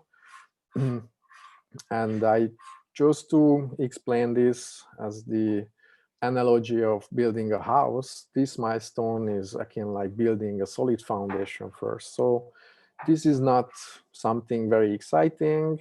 This is not something very difficult even, but this is something that has to be done and it has to work well in order to build bigger things on top of it. And so we will build the chunks API, the bytes API files, manifest, CSS tags, pinning that you may be familiar with the current ones that B has. But after this, once we have this, we can move on to our second milestone, where we will add building blocks for having mutability, signing, and encryption. basically, these are the features that are described in the book of Swarm. So achieving this milestone should be relatively straightforward because this is something that is well researched. And with these features, it's already possible to build applications, but it's not that easy. It's still a bit low level. Staying with the house analogy, this is all like plumbing, electricity, wiring, all this kind of stuff that you have to do in order to have a comfortable house, but that's not enough to live comfortably. So after this milestone, we have our third milestone, which is a DebDB for storage and messaging. So in this milestone, we want to enable developers focusing on the what and not the how, so that we would like to provide a convenient interface to build applications with sharing data between people and apps, for example, public forums, decentralized GitHub, shared calendar, and so on and so on. Staying to our analogy, this is the rooftop on our house, and this includes features like key value DB, collections, indexing and querying, a data mapping layer, access control, and messaging protocols. So this is, with this level, it's, or I would say it's already possible and easy to build application, but there is a missing piece. Is that like how do you access these applications from the browser? And this is uncharted territory. Part of these things exist, but not everything works well together. So in this moment, I would like to talk a bit about our methodology. We will need to do a lot of research because these things may exist or may not. But when we want to build something that works together, we will need to do a lot of research, and we will do this parallelly by working on our milestones. And for example, we will work on connectivity research. The goal is to find the best way to connect to Swarm from the browser, and we will validate assumptions from about JS-lib P2P, WebRTC, etc. We would like to build collaborations, find partners in the Ethereum ecosystem who has similar goals to share code, experience, and work toward common goals, and also share the burden of research. And the third thing I would like to mention here is that we plan to build sandbox projects. So basically, we are going to build small applications that will use our libraries, and that has like value because it provides documentation to our features, but it also enables us to test our features, how easy it is to use and how well they work together. And once we have this, then we reach our fourth milestone, which is Swarm browser access. So in this step, we imagine that we might need to build browser extensions and protocol handling into the browsers, inject the Swarm API for dApps, manage network connections, have identity management, and provide the same level of security as traditional web applications provide. And basically, with this, we achieve our goal that you can build and use decentralized applications as easily as it is right now with traditional web applications. So this is my presentation, and we know that these goals are very ambitious and some things may be impossible right now, but we like challenges and we are giving it a try, and we are growing. So join us if you are interested. Thank you. Attila, thank you so much for this presentation. I know there's like this big part in your milestone where basically, it's just research. So you hit this wall where you call it uncharted territory, but it's basically a place where no one has gone before. This is like probably the most stupid question someone could ask, but do you have any idea how long it will take before we can all continue our dApp projects because we have a very nice JS library? Well, yeah, I mean, JS library is expected to have soon to some milestones. Like I expect the second milestone to be done by the first half of next year. But like the browser access, I cannot really tell. I would like to have it done as soon as possible so that we can start building these applications as soon as possible as well. And if you say like dog fooding, so basically creating like these small applications to thoroughly test the libraries, like what kind of apps were you thinking about?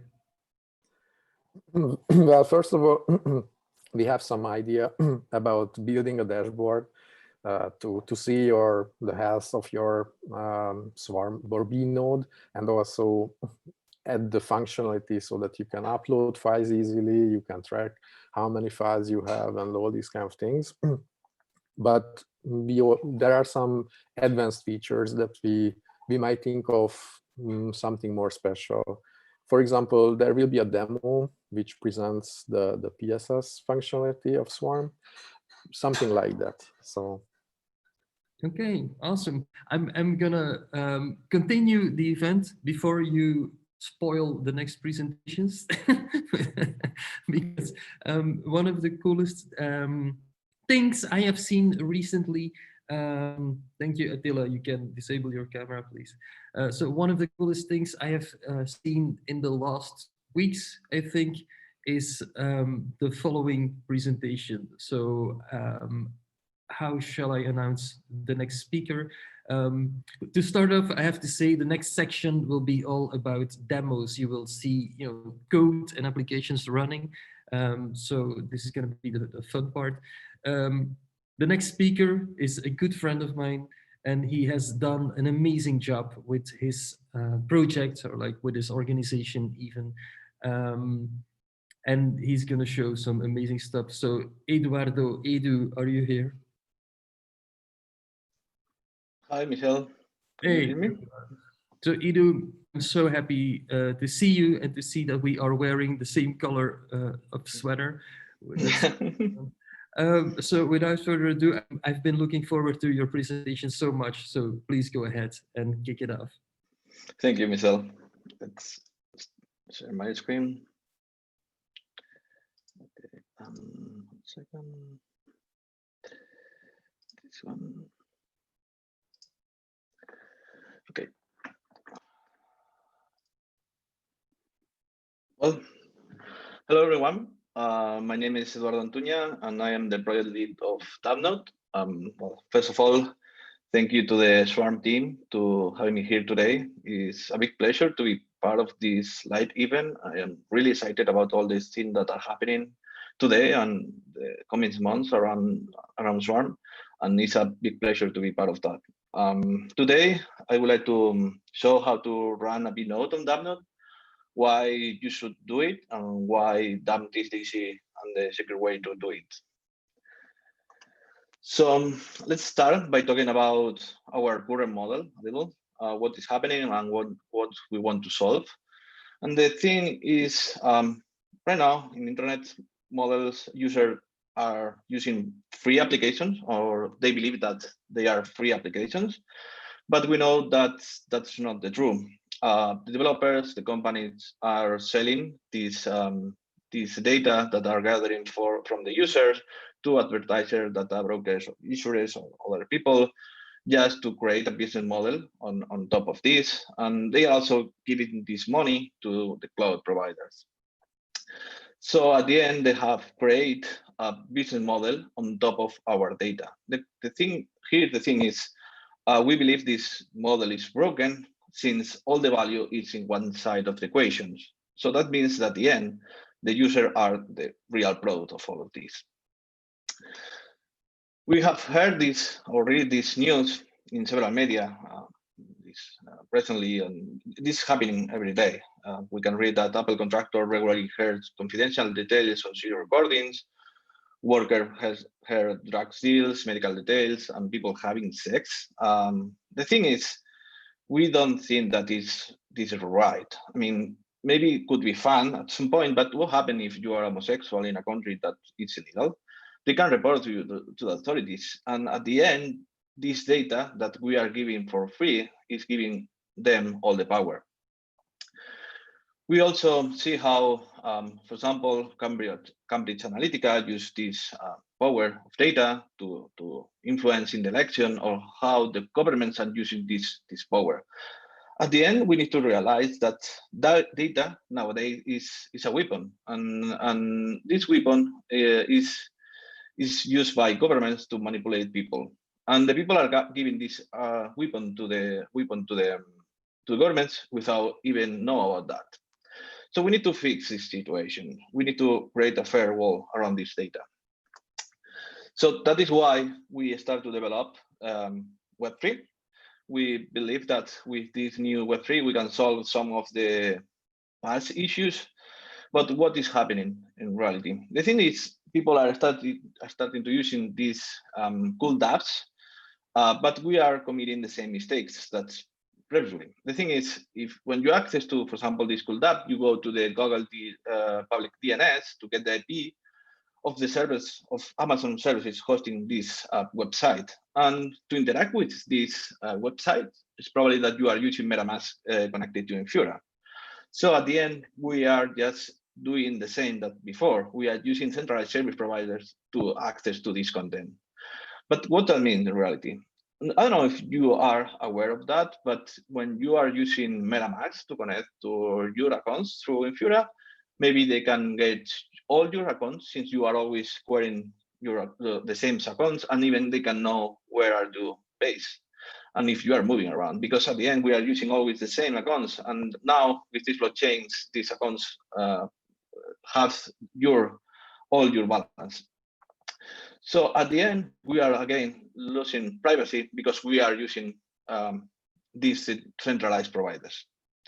So that is why we create DAppNode. We started to develop DAppNode 3 years ago, and the idea behind this is to try to avoid the situation in which people are using decentralized apps in a centralized manner.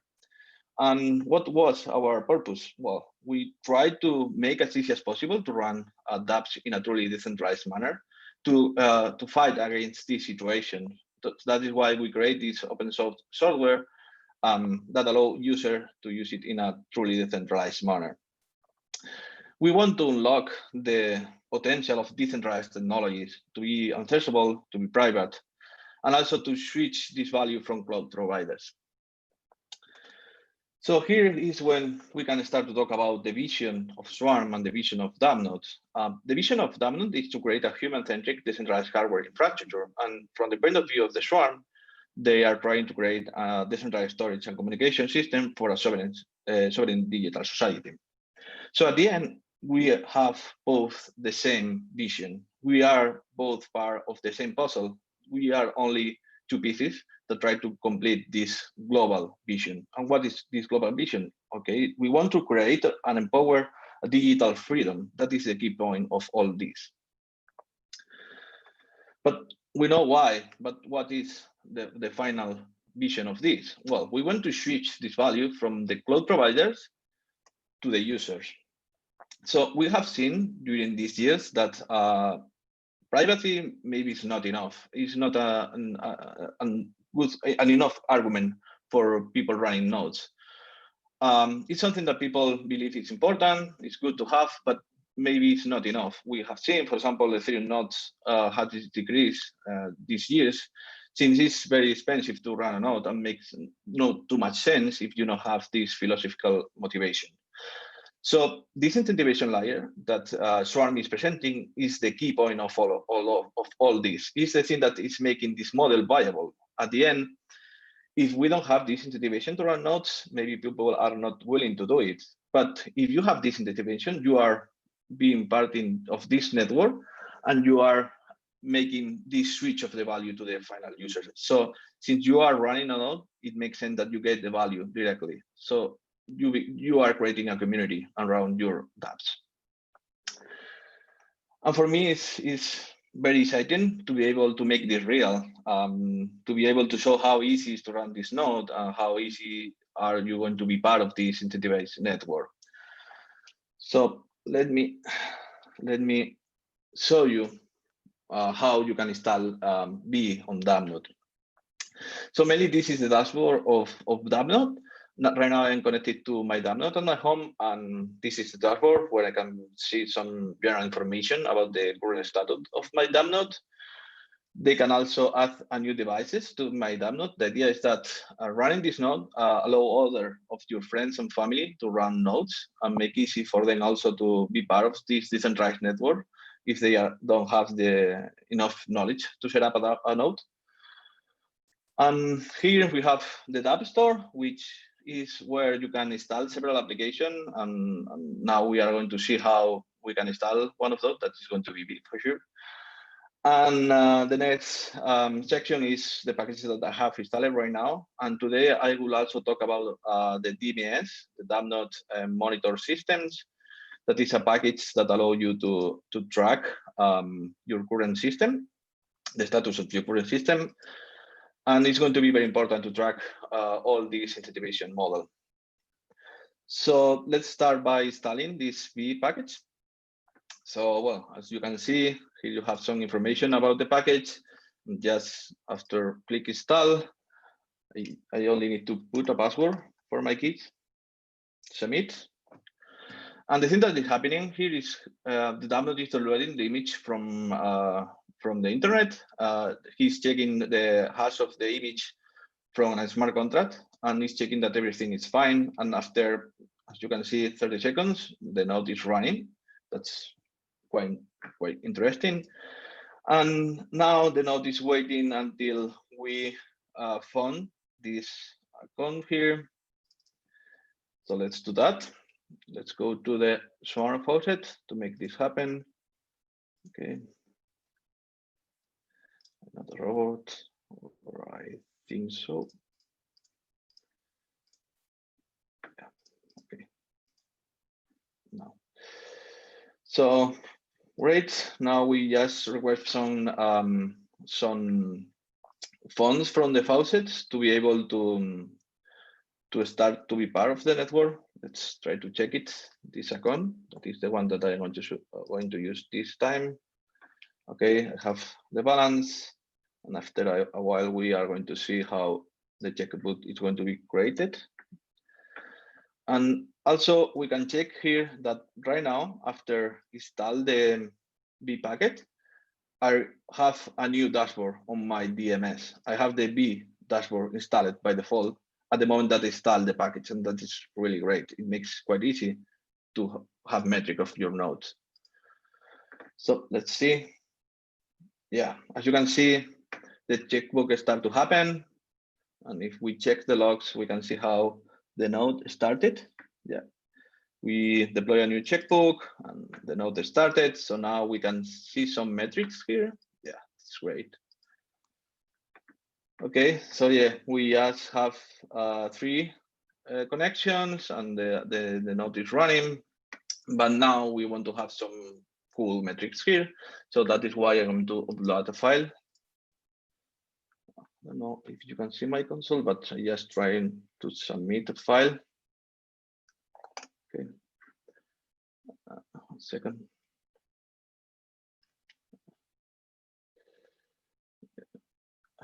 Okay. Okay. Yeah.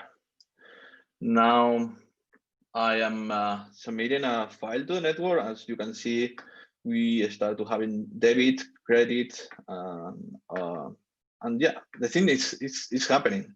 Now we are part of this integration model, and as you can see, it only takes 2 minutes and a half, something like that, not too much.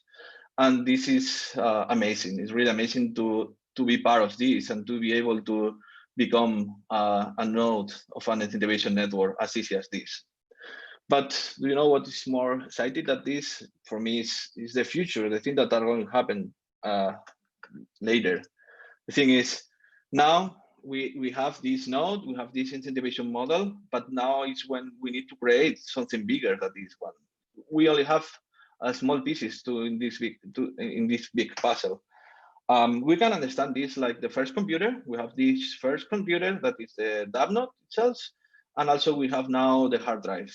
It's like the world computer. And now that we have this base layer is when other application can start to happen and when all this model makes real. For example, the work that Fair Data Society is making is crucial for making that happen. We expect to have alternatives to Dropbox in this new incentivized network. We expect to have the Fair Drive that allow us to send mails in a fair and secure way. And at the end, the future is going to be amazing, and we are just seeing the beginning of everything. And it's a very good time to be part of this, and it's amazing to be part of this. So that is why I would like to ask you to run a node. We provide an image so you can install it in your hardware. You can buy a box with a plug-and-play solution, and you can also install a year-end version that we released some months ago. But important here is that help us to create this to build this empower digital freedom and help us to change the world. So thank you.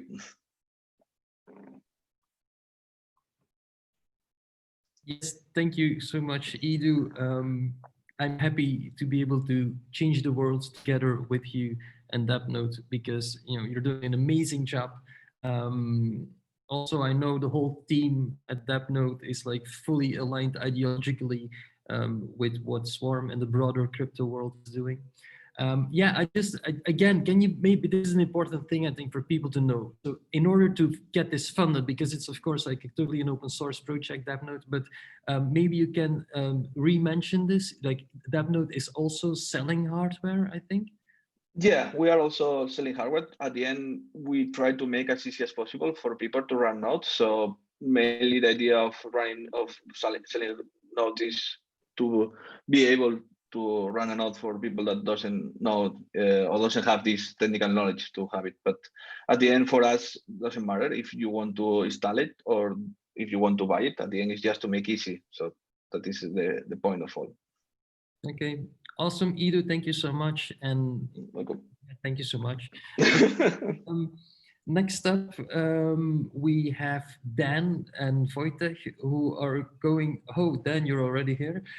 So, who is going to show us one of these dog fooding apps that Attila was talking about in the Swarm.js team. So, one of the, I think, like amazing features of Swarm B currently is that we can have zero leak messaging. And so Dan is going to explain this and also show it. So Dan, please take it away. Thanks, Michelle. Pleasure to be here. So yes, I'm going to show you some of Swarm's delicious dog food. I'm going to demo one of Swarm's sort of most unique features, which is called PSS. Which stands for Postal Service on Swarm, but is also bzz, whispers. Psst.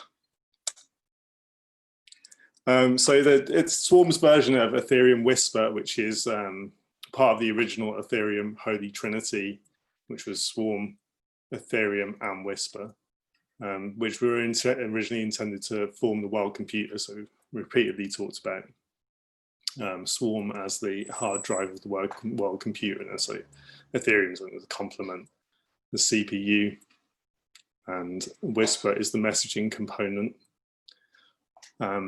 So PSS is intended to deliver completely untraceable messages, which means you don't know who sent it, and nobody within the chain that it's sent along can discern who sent it or where it's going to.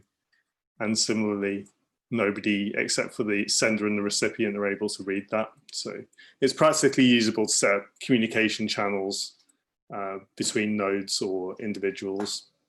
So we'll note that the audit is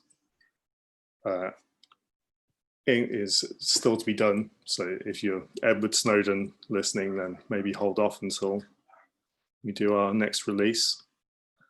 So I'll share my screen now. We can read more about PSS in the section 4.4 of the Book of Swarm.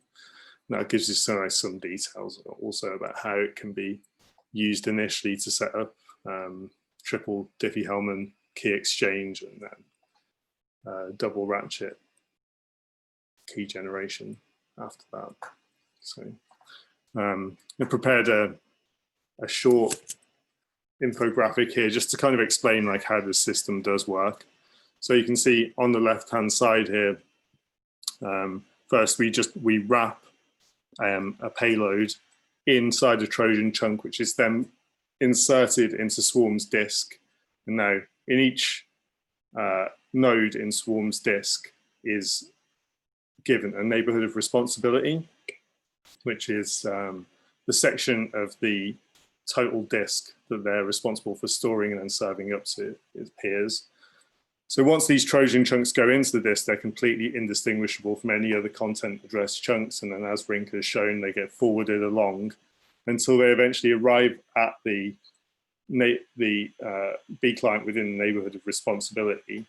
And then each node, each chunk that comes in is checked against the decryption key of the node. And in the event that it can be decrypted, then the message is delivered. So you can see it's kind of like a new and unique concept that Swarm has just implemented.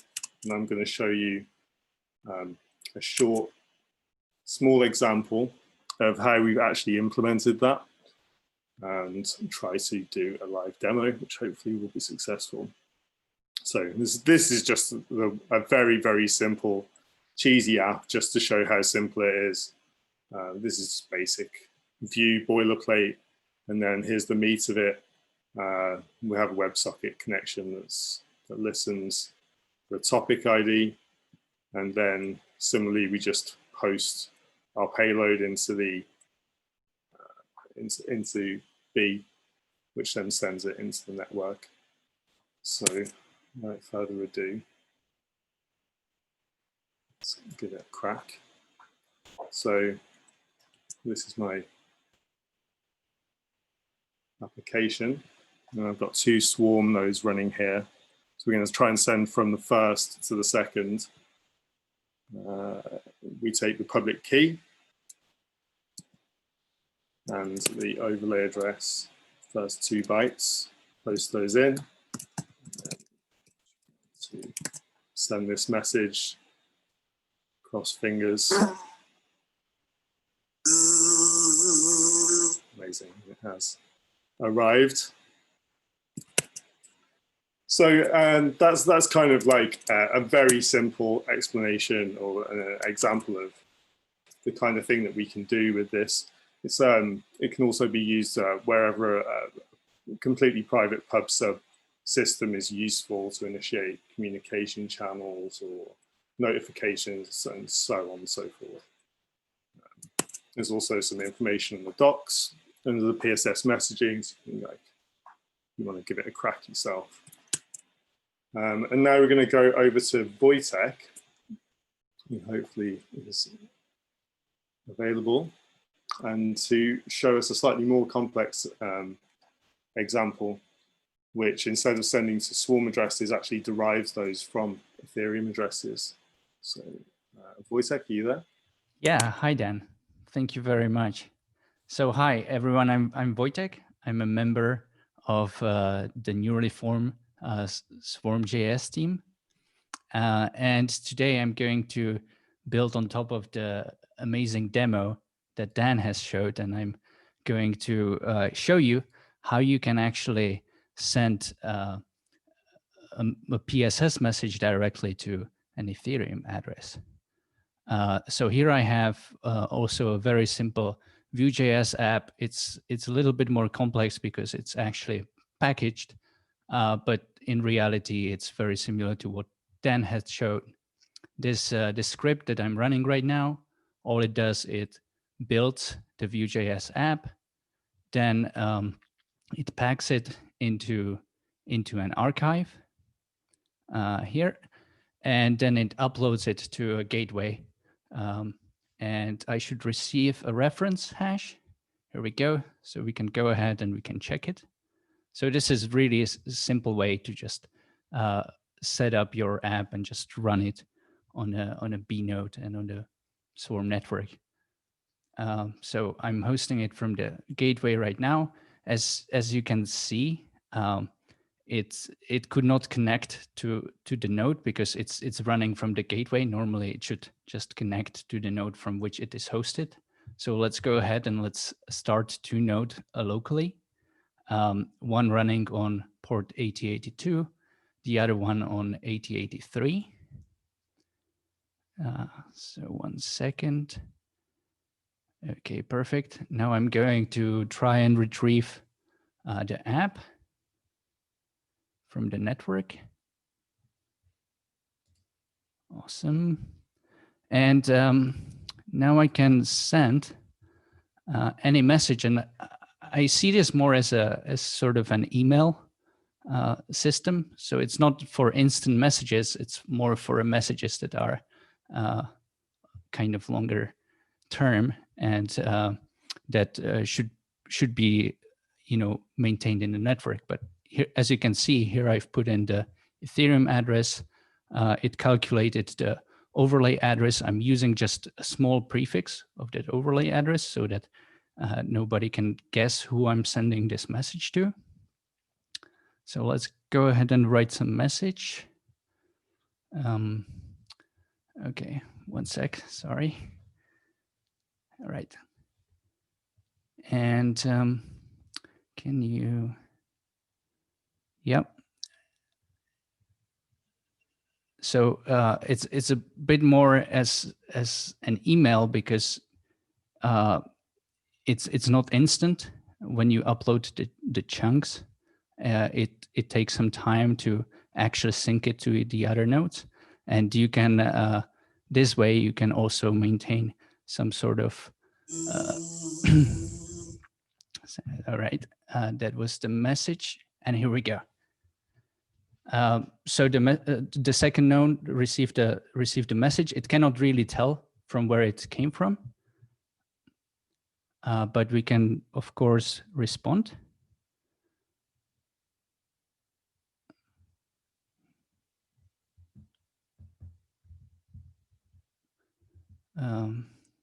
And when we do, all right, so we can have a two-way communication, very easy, very simple this way. Back to you, Michelle. Thanks. Well, yeah, to both of you, this is amazing. Let me start by saying that. So let me see if I get this right. So you're just sending messages, or you call them like more emails, to Ethereum addresses. Yeah, that's right. So you can actually then, providing that the owner of that key pair is running the Swarm node and of course this demo, then they can receive those messages. So it's kind of an exciting prospect for the future where we can have inboxes for every Ethereum address. Like actually, sorry, this is a bit off script, but I was actually thinking like we can look on the girly BZZ. Can you see my screen now? Yes. Yeah. So like then, and this is the like leaderboard, I guess, of the GBZZ owners, and then we can actually go whale hunting on here. I found this. Send some messages, maybe get some GBZZs. Yeah. So just for jokes, we can say send messenger.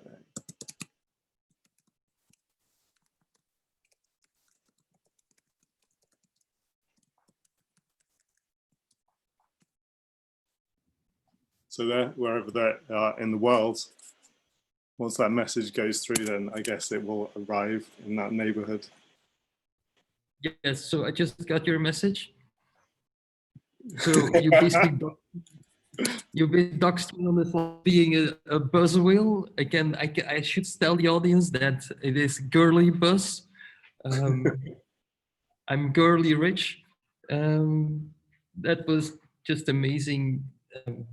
To both of you, and as you said, it's maybe not, let's ask Scott later in the AMA to tell all his whistleblowers that they shouldn't use this yet.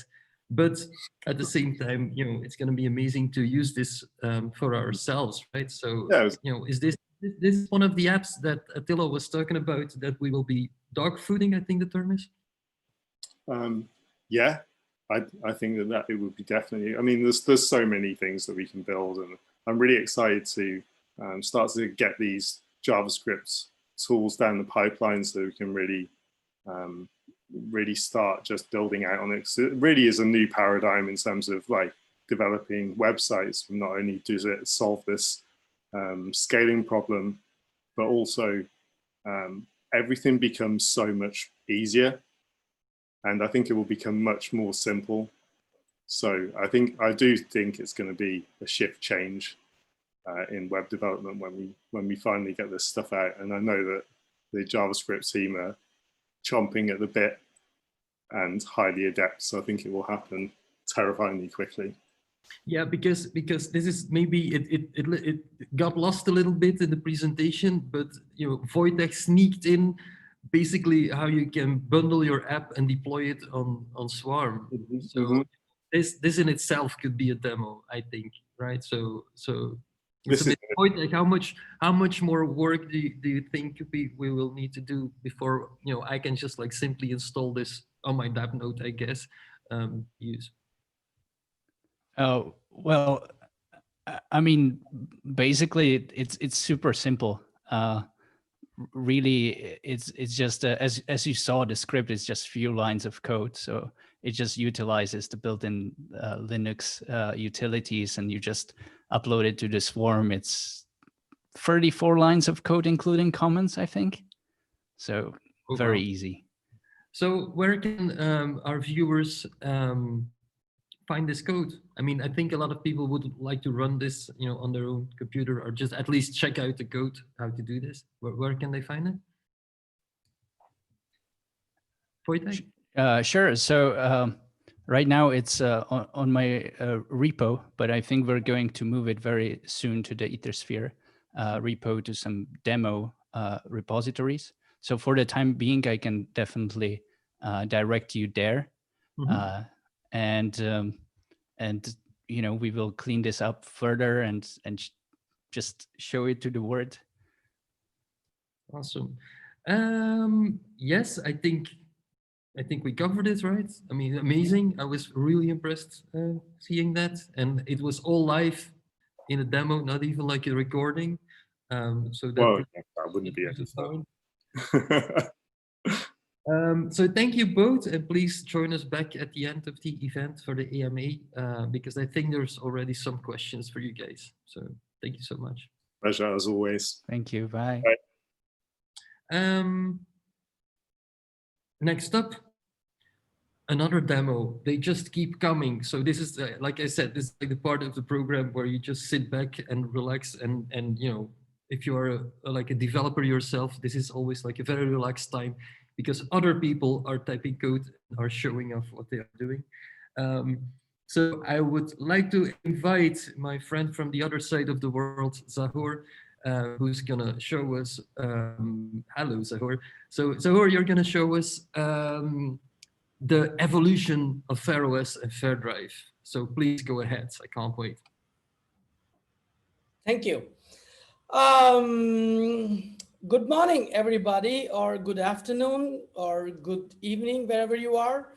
So my name is Zahur. I have been involved in Swarm from late 2016, early 2017. Right now, I'm working on something called as FairOS. These links are where you can find more information about FairOS. One of the layers in FairOS is a decentralized file system layer, which utilizes Swarm and gives some very high level structures on top of Swarm. So I'm going to talk about some very short thing and then give a demo. So in last alpha, if you attended the event, I had actually demoed a personal data store, logical drive, sharing file with others, and all these kinds of stuff that is built on FairOS DFS.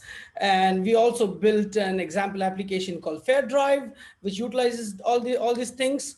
And what is coming in beta is mostly about is about indexing data structures. Data structures which can be used by dApps to store, to update, to erase, to search information that is stored in Swarm without any external database or anything like that. Everything is Swarm. It's totally stateless. So what I'm going to actually do at the end after this is to do things like document search, full text search, and then make pods, like public pods, so people can put information what they want to share with the world in the pods, and then can add to a search engine, and which will be available to outside world. It's a pod search engine, not a Google search engine. So I have a demo, a very short demo. It's about the key value store, which is built over Swarm, entirely over Swarm. I'm going to insert about 2 data sets, Udemy and the Ethereum data set. The keys will be the course ID, and then the information about the course. In the case of Ethereum, it will be block number and the information about the block. So let's go to the video where I have this FDS CLI, which, so this is the Udemy data set that I took. So what you do is that you basically create a new KV is the new command. You create a new KV data set called Udemy. You open the database, you load the database using the CSV file. It takes some time to load, and then it shows some information. And then you can basically go and query the information. There are things like get, put, update, delete, seek, iterate, and all these things, very similar to how you would expect in a level DB or something like that. And then I would go with the second data set. This is actually a real one where I am running a Swarm, an FDS, DFS, and this is a CLI, which is a client. You can use any client. It can be a dApp or anything like that, which can use the APIs. These are HTTP APIs. So I'm going to show you this, the ETH blocks. So I'm going to open the data set called ETH blocks. This is a key value store. And then you can search or get anything from the table called ETH blocks. I'm going to actually take you to, so this is the CSV file in which I have inserted from 0 to 500,000. Let's go to somewhere like, let's just put some random stuff here and see if we get this, and see if it's the right one. Let's go to let's go to Etherscan and look at this block, and let's go and see the block hash. The block hash here starts with 9ECA and ends with F487. Let's see if it's just the same one. 9ECA and ends with F487. So you got the entire data like this. So you can get any data like this. You can seek, iterate, get next, and all these kinds of stuff can be done over this. I will do one more maybe, or. Please, can you share the screen, please? You are not sharing the screen. I'm not sharing the screen? No. My God. Okay, so this is the screen. So can you guys see the screen now? So this is what I did with the key value stores, and you get the information, right? So let's say you do this, and you get the hash 69EB, and let's go and see whether it is the same hash in the Etherscan, and 69EB and ends with 1E96, ends with 1E96. Yes, so this is a very short demo about this. I'm sorry that I forgot to share my screen. Back to Michelle. Well, Yes, it would have been more convenient with the screen. But Zahur, I know that these you recorded some videos of demos, so please feel free to share them again in the Swarm Orange Lounge, so people can check it out for themselves. And as Edu said with DAppNode, I think it's going to be really exciting to see all this running, on distributed nodes. So as always, Zahur, thank you so much, and stick around for the AMA at the end of the event. Thank you, Zahur. Now we are going back to Dan. Dan, are you still here with us? I am, Michelle. I am. There you are. So I can see that it's already also getting a little bit darker where you are. This means we are approaching the end of our event. Of course, we're going to still have a chat with Gregor as always, and we will have our Ask Me Anything section. But then I heard that you have to announce something still. So yes, please do that. Indeed, a very exciting but short announcement, Michelle. The Live Long and Prosper grants wave. So we've had some amazing applications, entries so far to the grants. I've just shared my screen here, and we'll share this link over all channels later on. But this is a sneak peek for you guys. So it's another grants call similar to before, 100K DAIs worth of BZZ total, max 10K DAI per grant. And we're looking for experimental and playful apps, dApps, mini apps for FairDrive and layer 2 solutions on Swarm. So that means stuff that's building on the disk. And there's a bunch of ideas for this in the Book of Swarm, but also do feel free to get in touch with us at the Beehive. Links available through the Swarm website, beautiful new Swarm website. And yeah, do feel free to get in touch with us, and we look forward to your applications. Yes, I'm here. So this was it, right? Do you have more to say? So this was the announcement. So it's basically, it's 10,000 DAI that we're handing out for like good 10,000 DAIs worth of BZZ tokens per app. Up to 10K DAI worth of BZZ app per application, as in grant application, but I guess also decentralized application. Yeah, that's I think that's amazing. It will surely empower our ecosystem, I hope. Yeah. So will you be sharing that link in the Orange Lounge, and so I'm quite sure a lot of people would want to register for that and participate in it. Yes, we will. I'll pass that on to the communications team and have them distribute it. Okay. As they see fit. Dan, as always, thank you so much, and stay around for the AMA later, please. Can't wait. See you. So with this, we are sort of finalizing our program for today. So traditionally, if you can speak of tradition after 4 times, this is the time where I have a little chat with Gregor, and I think it's not going to be different. So Gregor, are you around? I hope you have been watching the event. Yes, of course. I wouldn't be anywhere else. I know, right? So to start off, it's just a check, because Dan mentioned that the theme for us, like sort of internally, the theme we had is live long and prosper. So let's start with doing this. I just want to check if you can.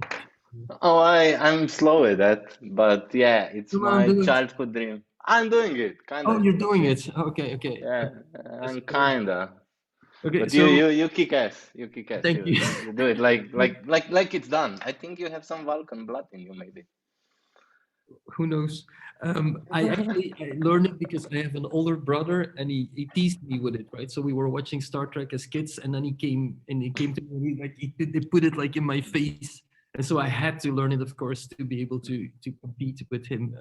So we did all these things. Anyway, Awesome. so Maybe, you know, we should then also provide some context to why we have the leak that's exactly what I wanted to ask you. Like, awesome. Yeah.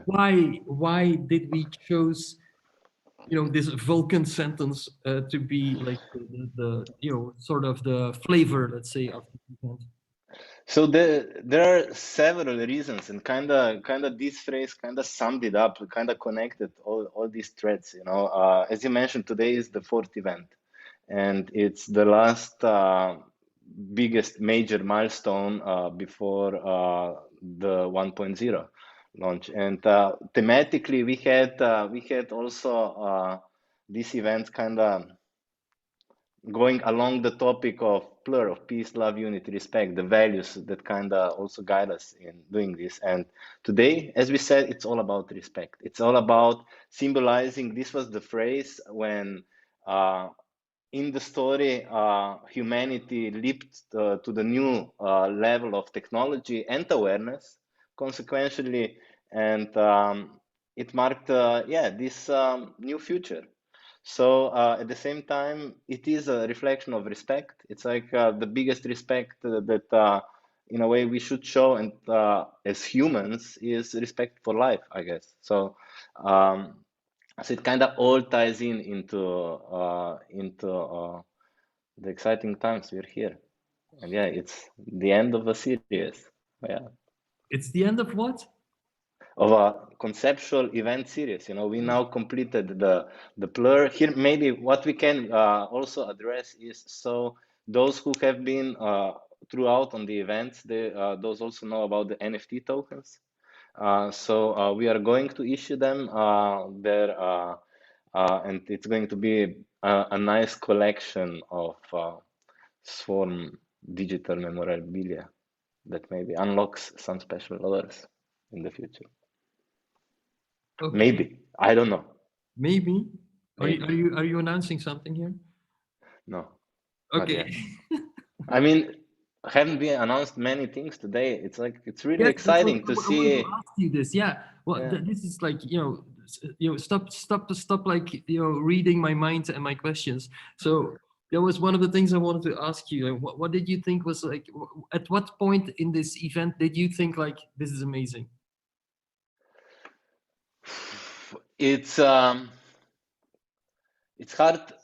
to tell, you know. For me, the amazing part in the event is also, even if it sounds maybe weird, it's like a good DJ set, you know, because it kept on, like every song was just adding more towards it and completing like this wholesome experience. So I'm amazed by you know, zero leak comps that we spoke about it. I do want to have that ringtone, the buzz tone. I'm totally in awe. I gotta show this, you know, my Raspberry Pi. So and this, I unscrewed also the case. This, yeah, exactly. This one is a power horse. This can store up to, I would have it fully expanded up to 8 terabytes. But you know, you can even have, like, I find this absolutely mind-blowing. You know, I can run on a Raspberry Pi below 100 euros. I can be part of Swarm. I can be part of this empowerment of digital freedom. So this year for Christmas, I'm giving only Raspberry Pis. Only. I hope I'm on your list. So I Gregor, am even considering a tattoo. Be an Odler. Hashtag be an Odler. No, this I'm joking. I'm not a fan of tattoos, but definitely we should be Odlers. Maybe just make some sticky tattoos that we can send with your presents at Christmas. Yes. But yes, let's maybe, because we are totally going, you know, in a weird direction with this conversation as always. Just so I want to also get some information from you, especially for our audience. What will happen? As you said, like, this is the last event before we will go live on mainnet, right? So what will happen between now and the moment that we will go on mainnet, and when do you think this will be? So we expect, as we've been communicating throughout the events, that we go 1.0, so to speak, end of Q1 next year. There are still a bit of unknown factors, so this might be varying, but the story up to now is basically giving us confidence that yeah, it will happen. But as part of this, what we also need to know is we need to look at the bigger picture.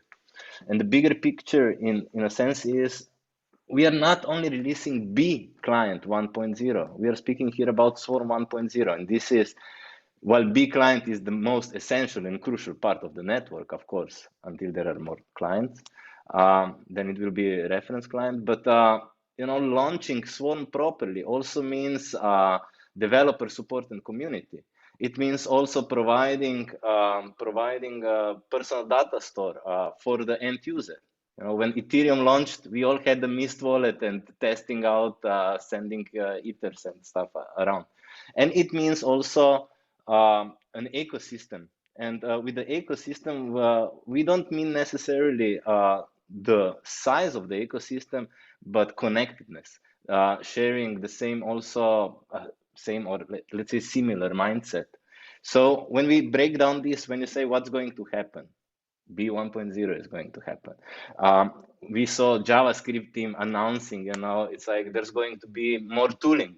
And we also want to grow the team to be able to give like better support to developers.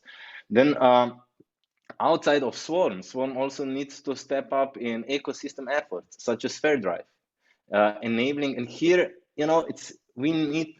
I would say we need to even look beyond Swarm. End users, we need to think about end users and how we provide them biggest value, how we create the biggest social impact, how we empower digital freedom by, creating unstoppable data, making data unstoppable. So these are like some of the efforts. We last event we presented also enterprise support. So all these things we hope will kind of come together, and it will kick off like this really rich and diverse, essentially new world. Yeah, it's exciting times ahead. Yeah. You never disappoint, eh? It's amazing. I'm getting so excited hearing you talk about. Yes, it is. If you think about like how long it's also this been in the making and how close we are getting. It's hard not to be excited. Well, it's actually to me personally, it's even hard to believe because as you said, like I for one, I mean, I'm old already in this space, but I probably have been dreaming about this for like 20 years, I think. Yes. Maybe even longer, right? Like, and there was always something that was not possible, right? There was always this one thing where we would just run into a wall, being it like in the old days, being it with BitTorrent, where you just knew that like the Cedar Leecher thing was not balanced, and you could just see like, no, too many people are opportunists, so they are scamming, sort of scamming the system. And I also kind of see a new wave emerging in this sense. It's like with all the AI apps and services, I see on a daily basis new cool AI services coming up. Yeah. But at the same time, I don't subscribe to them because the price that we pay in this old paradigm, it's like it's really like like we are exchanging our freedom for this new shiny thing. I think I think it was Edu in his presentation who was this? Who was talking about the Faustian deal? Oh, it was Danny, right? Danny said like we basically make a Faustian. We're basically selling our soul to the devil. I think that's what he meant by that. Yeah. To have free apps. I want to just improvise a little bit here. It's probably the most stupid thing you can do at an event. But Scott, if you are still here, could you show yourself and join the conversation? I don't know if he's still around. Oh, he is. Scott. Okay, so Scott, we had this wonderful preparation talk yesterday, where we, in a way, wanted to give you like updates and wanted to inform you on what the team is doing. And I wanted to ask you, like you as an outsider, I mean, you're not an outsider to this ecosystem, of course, but you're not like in the core Swarm team. What did you see? What did you see today? Well, let's see. I guess one of the things I'm really excited about is this communications platform, the PSS thing. That's super cool. Like, I guess I'm just thinking about I'm thinking about all the different ways of communicating and how to send data, like things that can be built on top of this. Also tools that can be built for journalists. That's one of the things that's like especially important to me. Like here in the US right now, we're actually seeing a resurgence of censorship. And it's been very interesting to kind of watch the way that well, I don't know if it's government censorship or voluntary, but one of the things that is very noticeable is that there's been almost no coverage of the Julian Assange extradition trial. Thank you for bringing that up. Yes. Yeah, and it's very, very concerning to me, you know.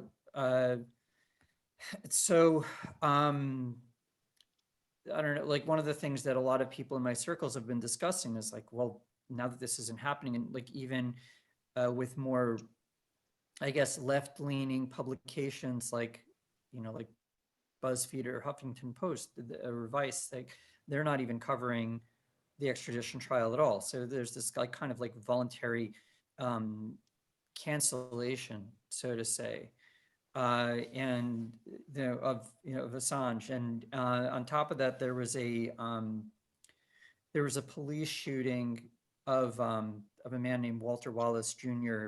here in my city, actually in my neighborhood, not too long ago. And the story wound up only being a local story, and it didn't really go beyond. It was basically Walter Wallace is a mentally he had some psychological problems, and there was a mental health call by his mother. They called the police saying that there was a problem, and the police showed up, and they shot him 10 times, like on a mental health call. And this story didn't really go anywhere. And so while there was very much of I guess like a lot of coverage over the past few years of I guess things that are critical of the current system, it seems as if there's very much of a clampdown happening, at least here I observe it in the United States. And so I'm seeing it, I think it's very important to actually be able to have a repository for information that otherwise would be censored. Years ago, I used to do this thing called the Lost Film Fest. It's actually how I met a few of the other attendees. It was a traveling, I guess, video presentation program where I would show footage that would otherwise be censored and wouldn't be available readily. And so I traveled around with a Beamer and a DVD player. So this is in the early 2000s, late 1990s.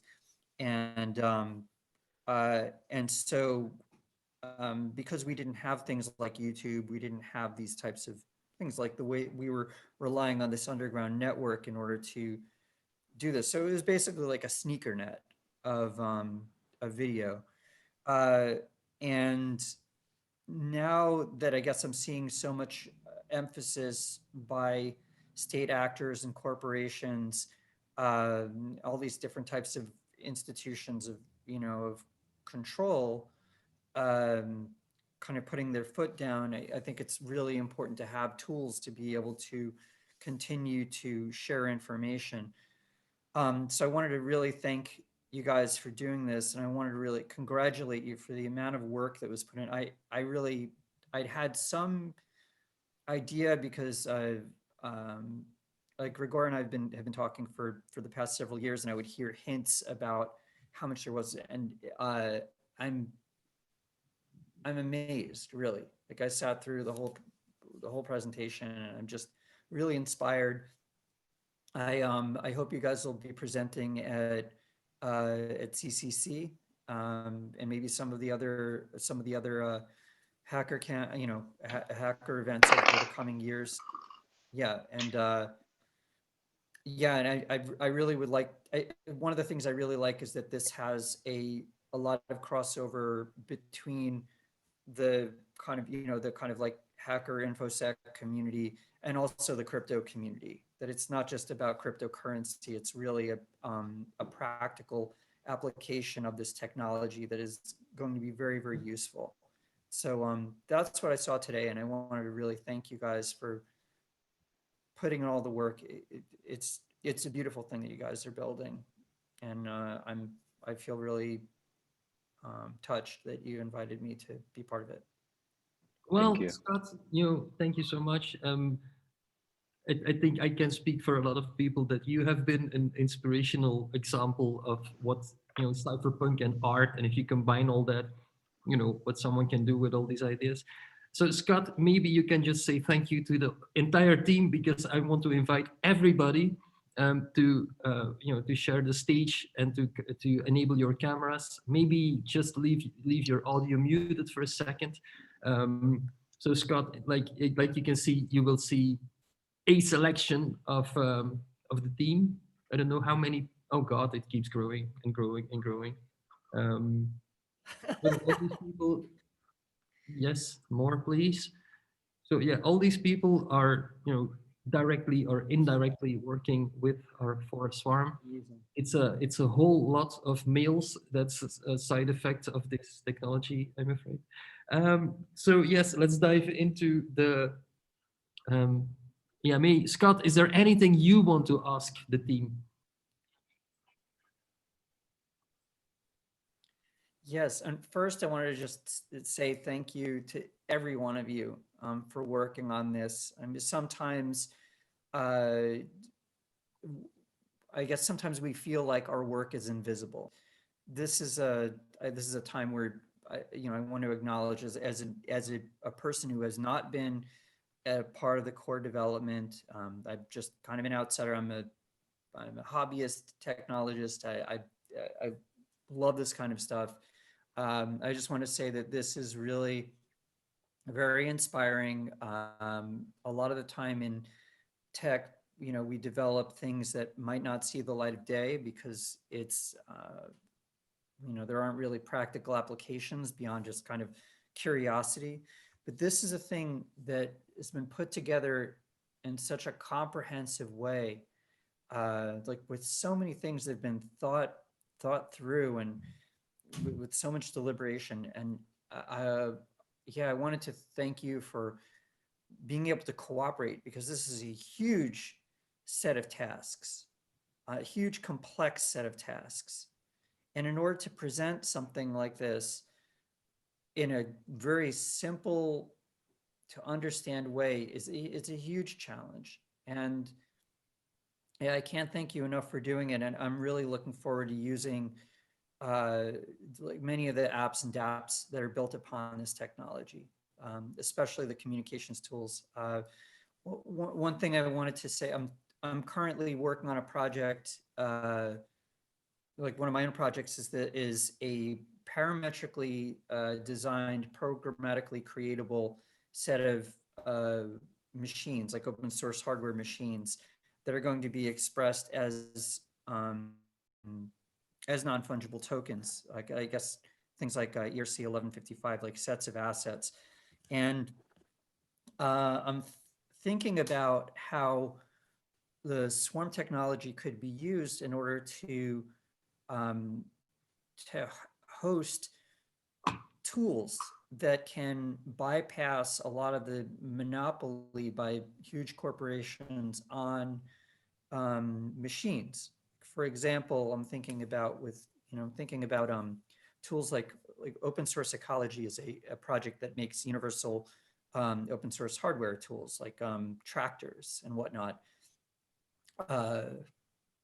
And I'm thinking about how there's been a monopoly by the big companies like John Deere and like all the Kubota, like on these big pieces of equipment. And I think about how amazing it would be to actually like have readily accessible repositories of sets of files for pieces of hardware that could be built in the bush, built somewhere using scrap materials or what people have laying around, rather than having to buy the name brand. And so I guess that's one of the things I would like to see come out of this, is maybe a wiki repository of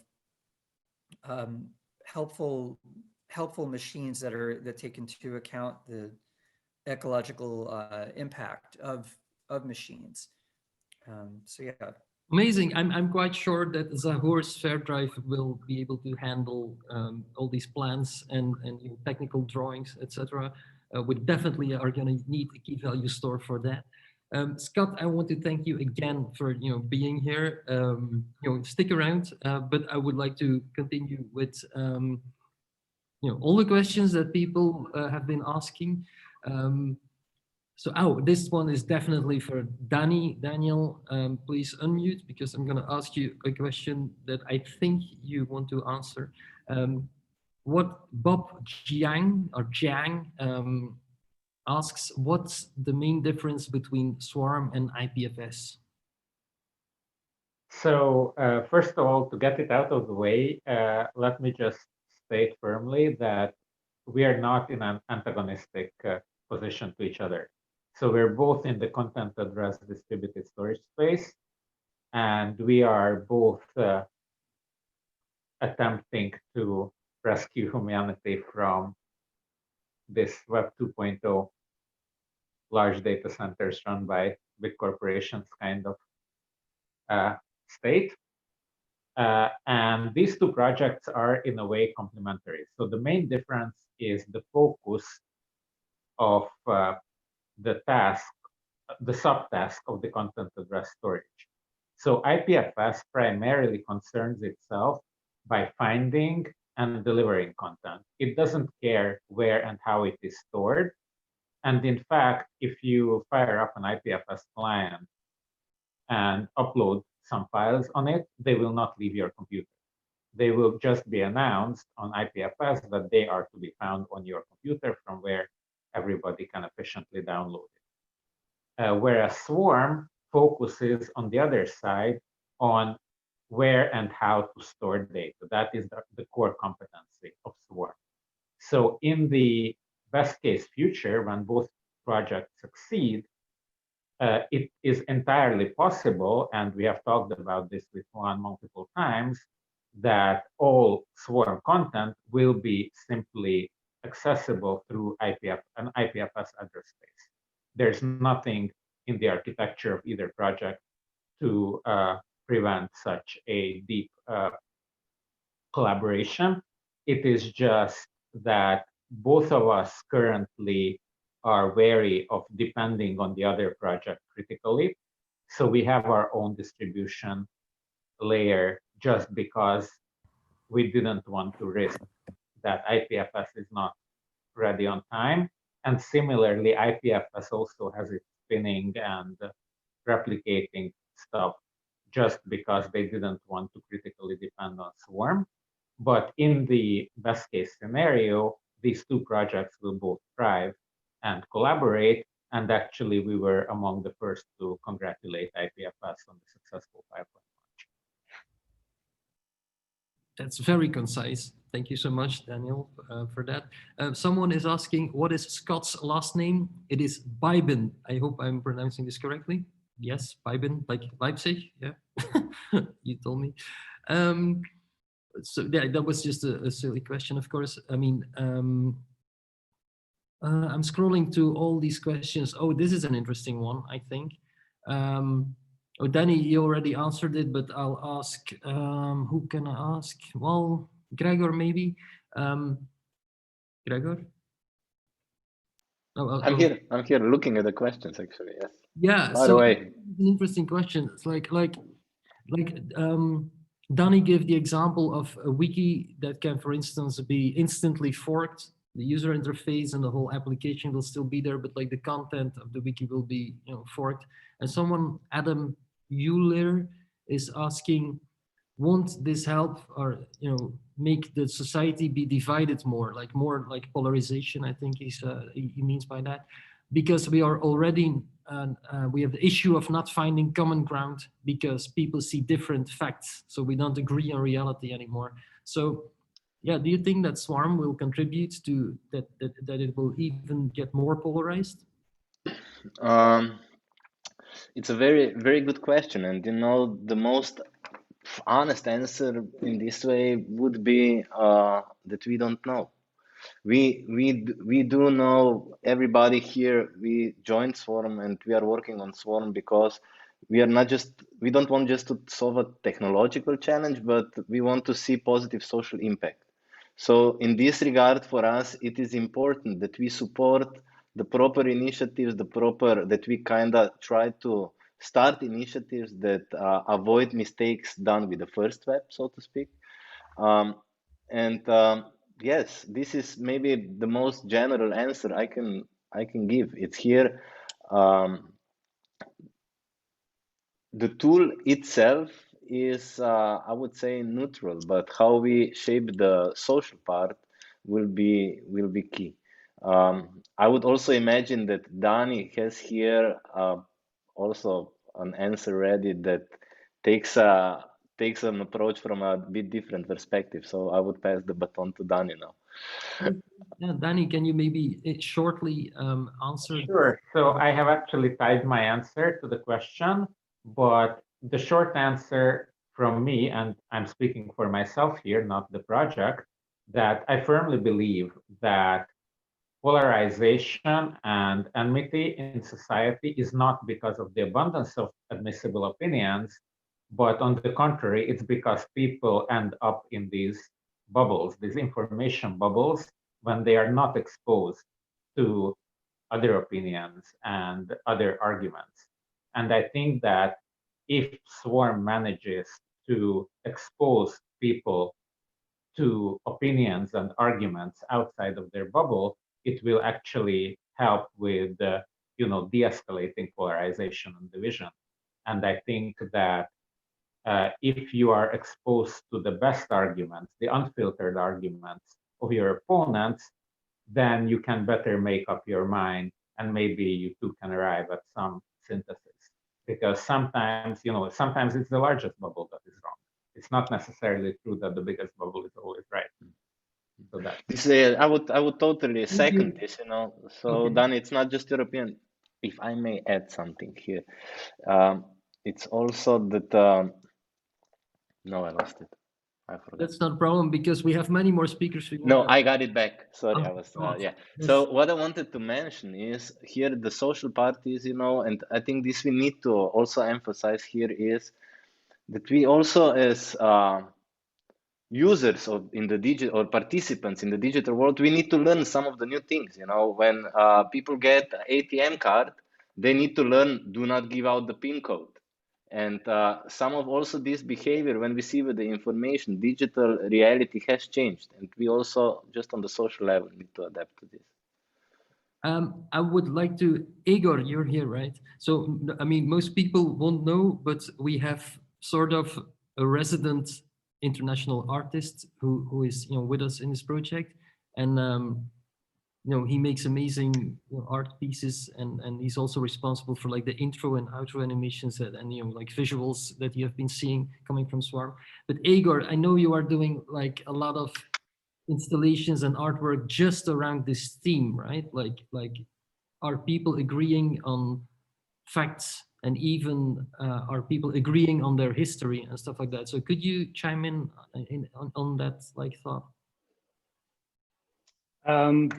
Yeah, I mean, I don't know exactly what the question is, but so the question was like if we all can like just fork away, like realities, and like we can fork away consensus. Won't this add to the polarization that we already see? Like everybody has their own facts and opinions, and it seems like you can just follow your own reality, and therefore you start to be in fights with other people because they we just don't agree on reality anymore. Yeah. I mean, obviously, this topic is widely discussed in the artistic community as well, and an artistic community as an academic community as well. And like research artists like myself have been involved in this in a long while.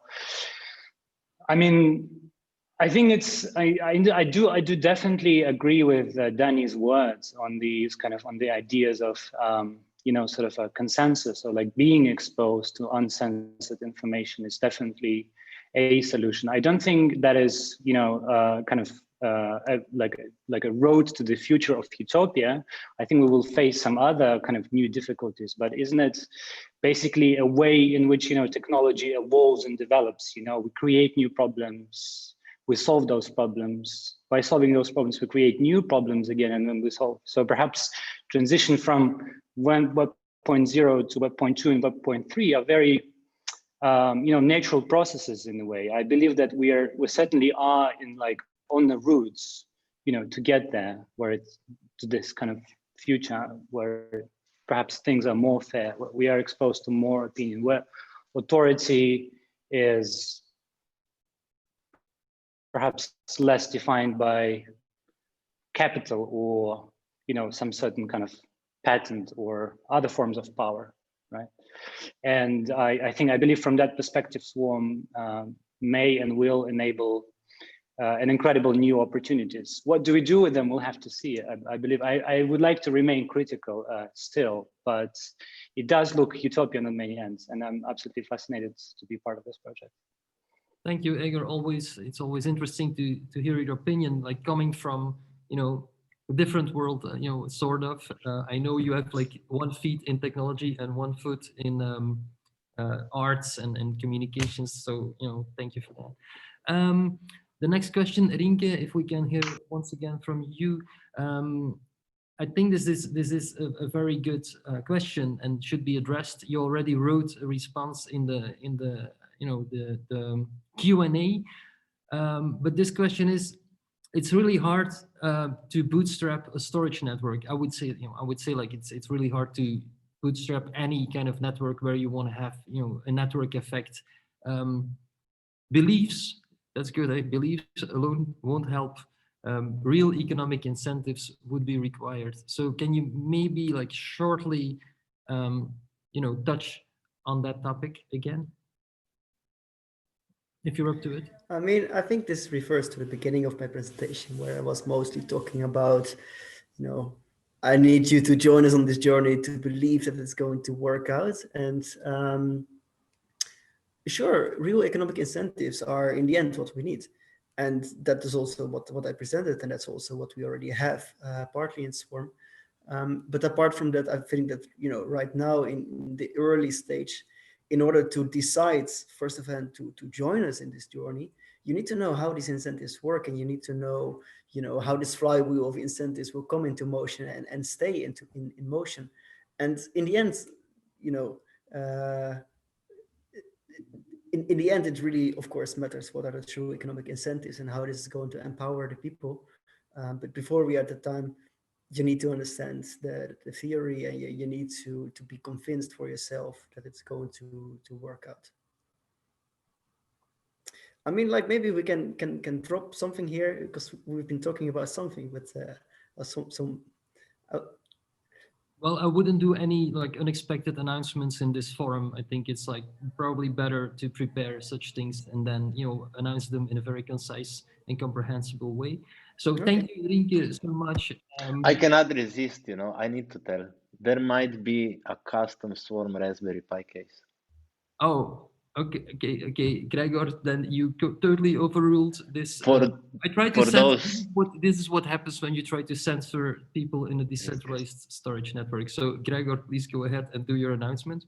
This. There might be a custom Swarm Raspberry Pi case. Isn't that exciting? Christmas is coming. You know, run your own dep node, digital freedom. Come on.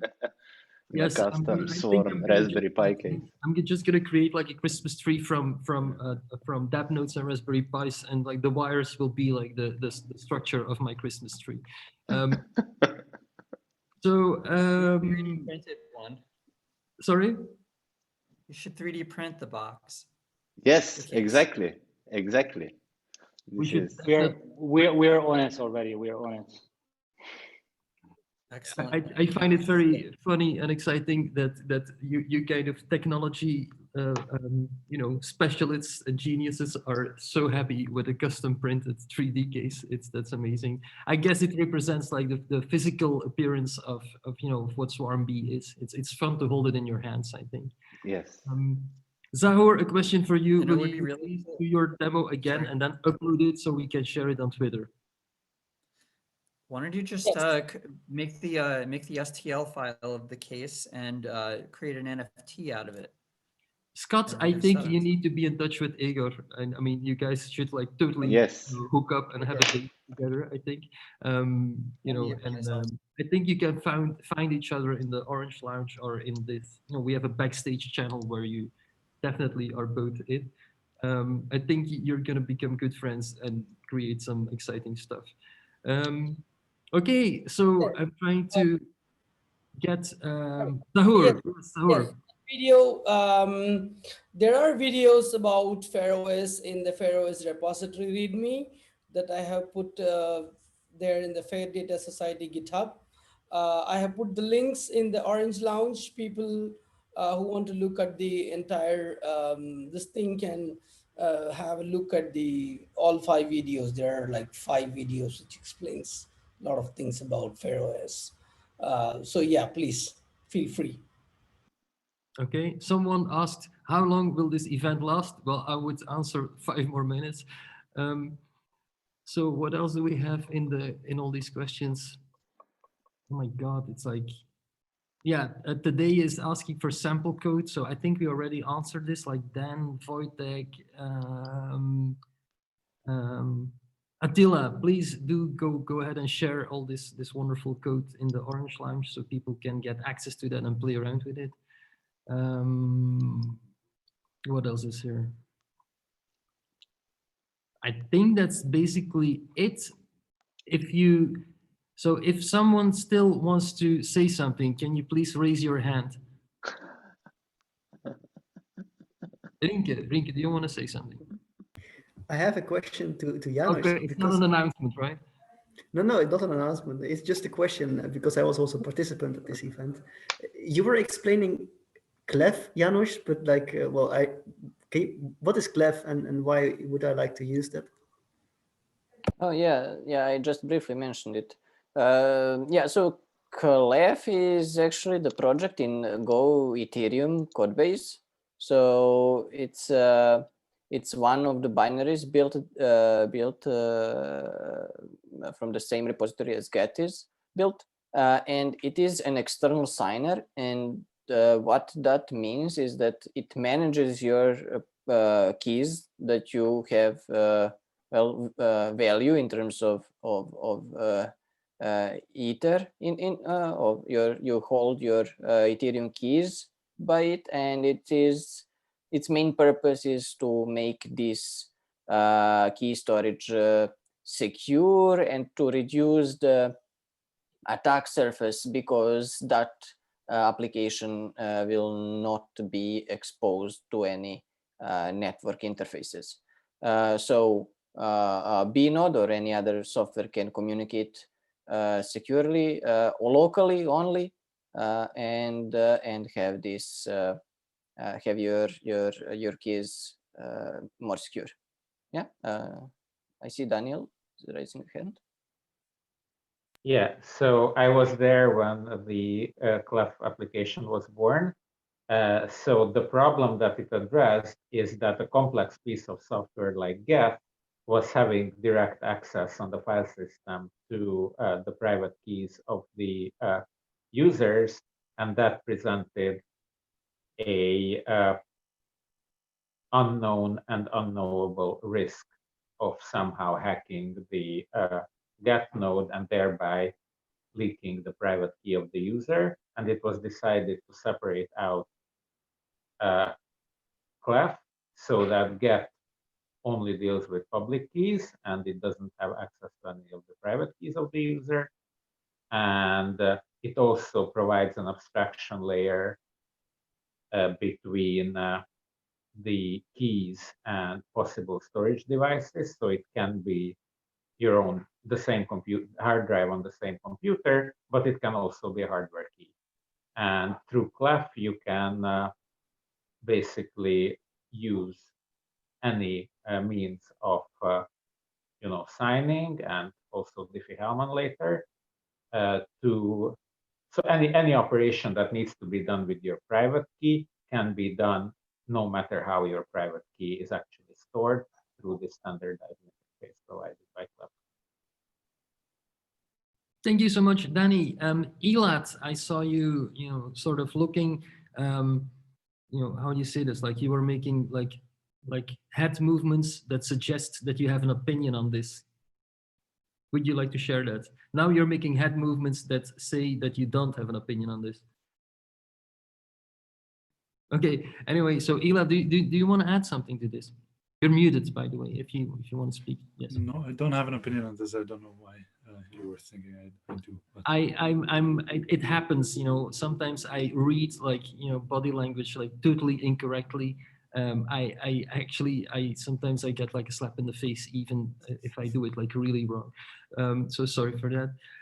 I think we are at the end of our wonderful event. It is really exciting for me to end this, because I know that the next time we see each other and when I open up my camera to start off the next event, we will actually be on mainnet. Even saying it makes me basically very nervous, because I know that this is a very hard job that you all have been doing. As I said to Attila, I think we are trying to do the impossible, yet all you guys believe that it is possible. And that gives me great confidence that we're gonna have a way better future than what we have seen the last couple of years. So, going into the holidays and all, I truly want to wish you all so much luck and inspiration and peace, love, unity, and respect. And I'm very much looking forward to the next event, because you will shine. I'm quite sure of that. So thank you all. Oh, wait a minute. I made a list for this because I find it so important. I want to thank from the bottom of my heart, because you made this event just perfect. Egor, you did an amazing job. Grace, you did an amazing job coaching the speakers. I think it was really good for them, because it's I think they're just proud of themselves for expressing their ideas. Miha, thank you for being a stage manager and reminding some people that they have to share their screen. Kasper, thank you so much for all the project management you have been doing. Antonios, thank you so much for helping us out with AV. And of course, all the people that are watching, thank you so much for supporting this project and be in this with us together, because in the end, we are all Swarm. I leave it with that. Thank you so much, and bye-bye.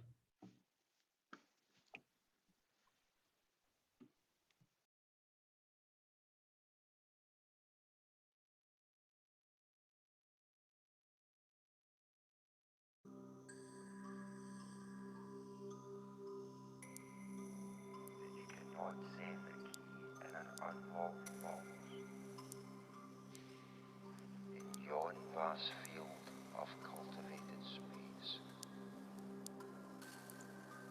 what's up?